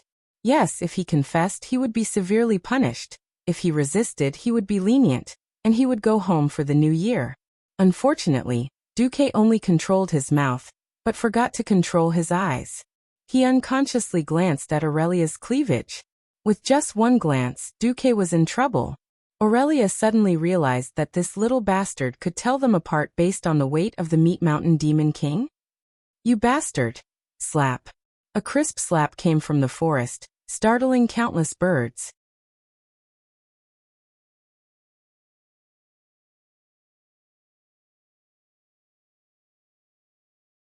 Chapter 244.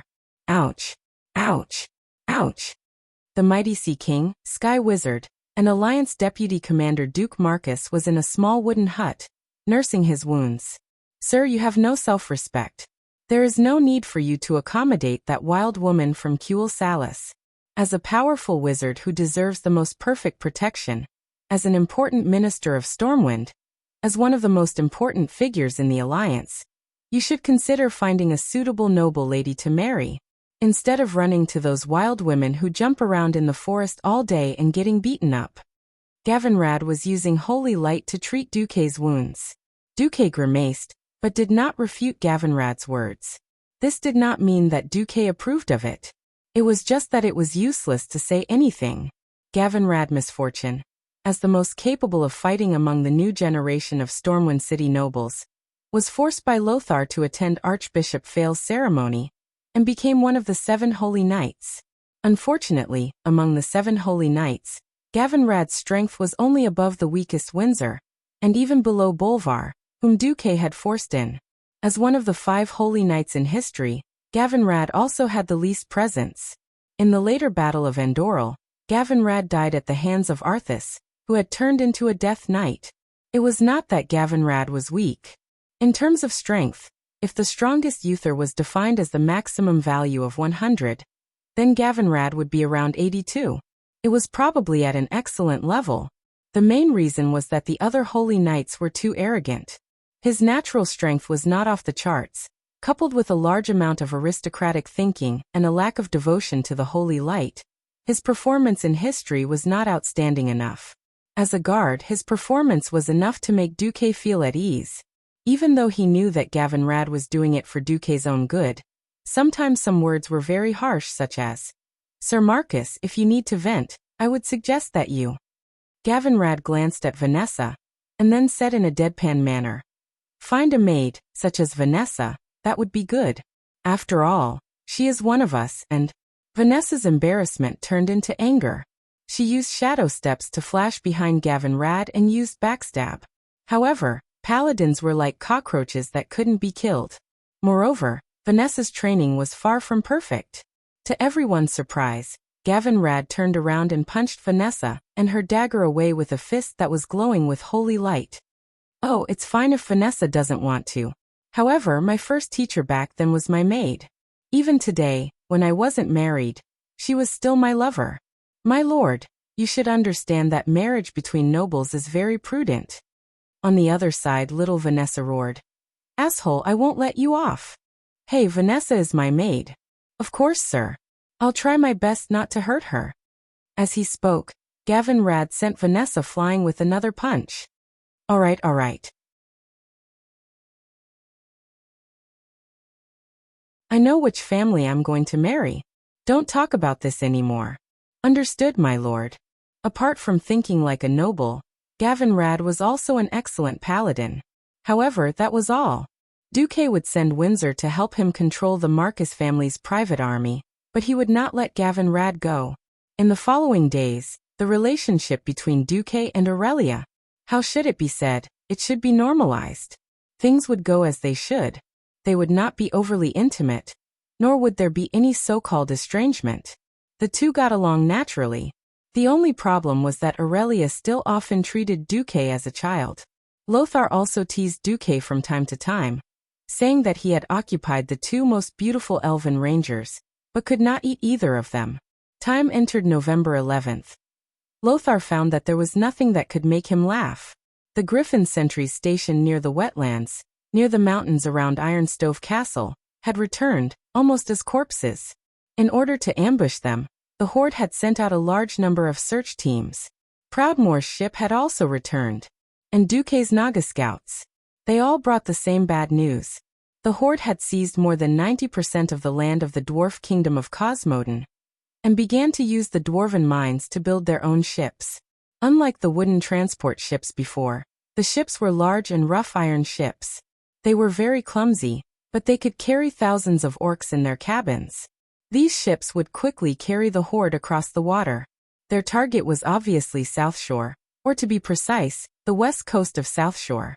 Because these days, There had been countless horde scouting boats trying to pass through the Naga and Murlocs to investigate the movement on the west coast. South Shore, on the other hand, did not have a single horde scouting boat. It was completely like an abandoned target.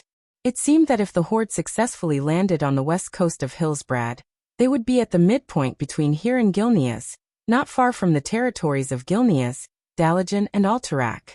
Then the horde would have the initiative, and the orcs could attack in any direction. If the alliance could move quickly, they could wait for the horde to arrive and fight them head-on. Gather the army. Lothar roared. Abandon everything we don't need. If we are alive, we can send people back later. Now, we just need to maintain speed. Let's go. Let's go.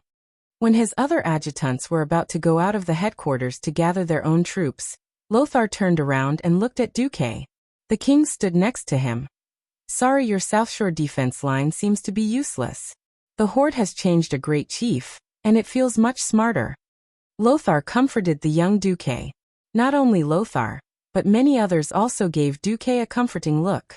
Everyone knew that Duque had spent an unimaginable amount of effort to build the South Shore defense line. As the representative of the elves, Aurelia also attended the meeting. She almost wanted to go up and comfort Duque. At this moment, Duque suddenly spoke. General Lothar, do you want the few elites of the Alliance to fight against the horde in the open wilderness? Lothar looked a little unhappy. What else can we do? We can't control where the horde will land. We can't set up a long defense line along the entire Hillsbrad coastline at this time. If the horde lands on the west coast, they will directly bypass your defense line in the direction of the sea and South Shore, and all the Alliance troops will be surrounded and annihilated in South Shore. Lothar was half explaining and half commanding to Duke as a senior tactician. At this time, he and Aurelia both saw the corner of Duque's mouth raised. Then let the horde come to South Shore themselves to die. Duque snapped his fingers, and Windsor immediately understood. He walked out of the command post and waved 2 red flags high. Then the next moment, countless forts suddenly appeared on the hills in the distance where there was only green. Lothar and the others were stunned.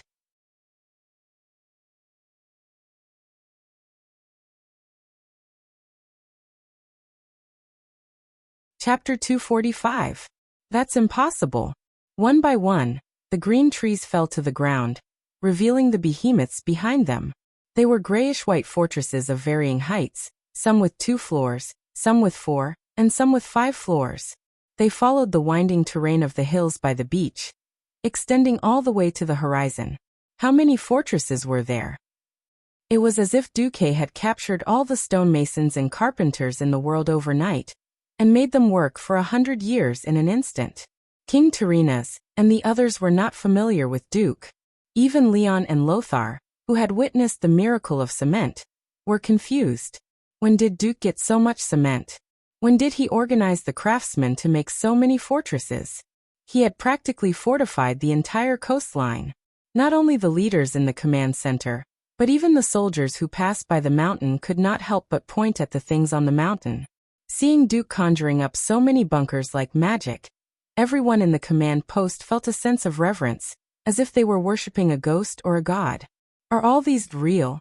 Lothar could not even speak properly. Fake. Most of them. Duke shrugged his shoulders and shrugged. Also, spreading the troops evenly across a long defensive line is the work of a fool. I don't want to do such a thing. Then Duque raised his chin and waved at Windsor. 2 of Duque's private soldiers carried a fortress over. The leaders in the command center were stunned again. That's right, 2 people carrying a fortress that weighed who knew how many tons. Wait. Finally, a sharp-eyed fellow saw the problem. It was the color of wood. Wait. This so-called fortress is all made of wood?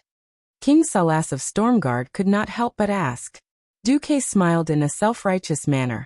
Of course, in the eyes of the other kings it was a sneaky smile. To be precise, most of it is made of very thin planks with a wooden frame. Don't worry, it's very sturdy. Unless there's a strong gust of wind for more than a day, it won't break. A group of big shots walked out of the command center, and looked at the bunker again and again. They could not help but praise Duque's wonderful idea. At first glance, it looked like a complete house, But in fact, all the materials used were minimized. The inside was filled with wooden planks and strips, and the outside was smeared with lime and mud, making it look like a blockhouse made of bricks and wood. If one were to look at it from afar, no one would be able to tell that it was just for show. Not to mention ballistae and cannonballs. Even an arrow would be able to pierce through this thing. The problem was, if so many of them were placed on the hill, it would be very tall. It was a steel line of defense. Duque clapped his hands. All right, I've arranged for the javelin throwers to be stationed at the key points. Next, I'll have to trouble Aurelia to send half of her rangers to defend the key points. Together with Admiral Dalen's patrol ships and my mere people, there should be no loopholes. General Dylan was obviously delighted. Aurelia, on the other hand, rolled her eyes at Duque flirtatiously. The flirtatious look was fake. The main thing was that Aurelia remembered how Duque had tricked her into tracking him. Those eyes were clearly saying, "Little thief, you're the most cunning of all." Of course, it was a different matter from how others saw it. King Alterac Eden muttered unhappily.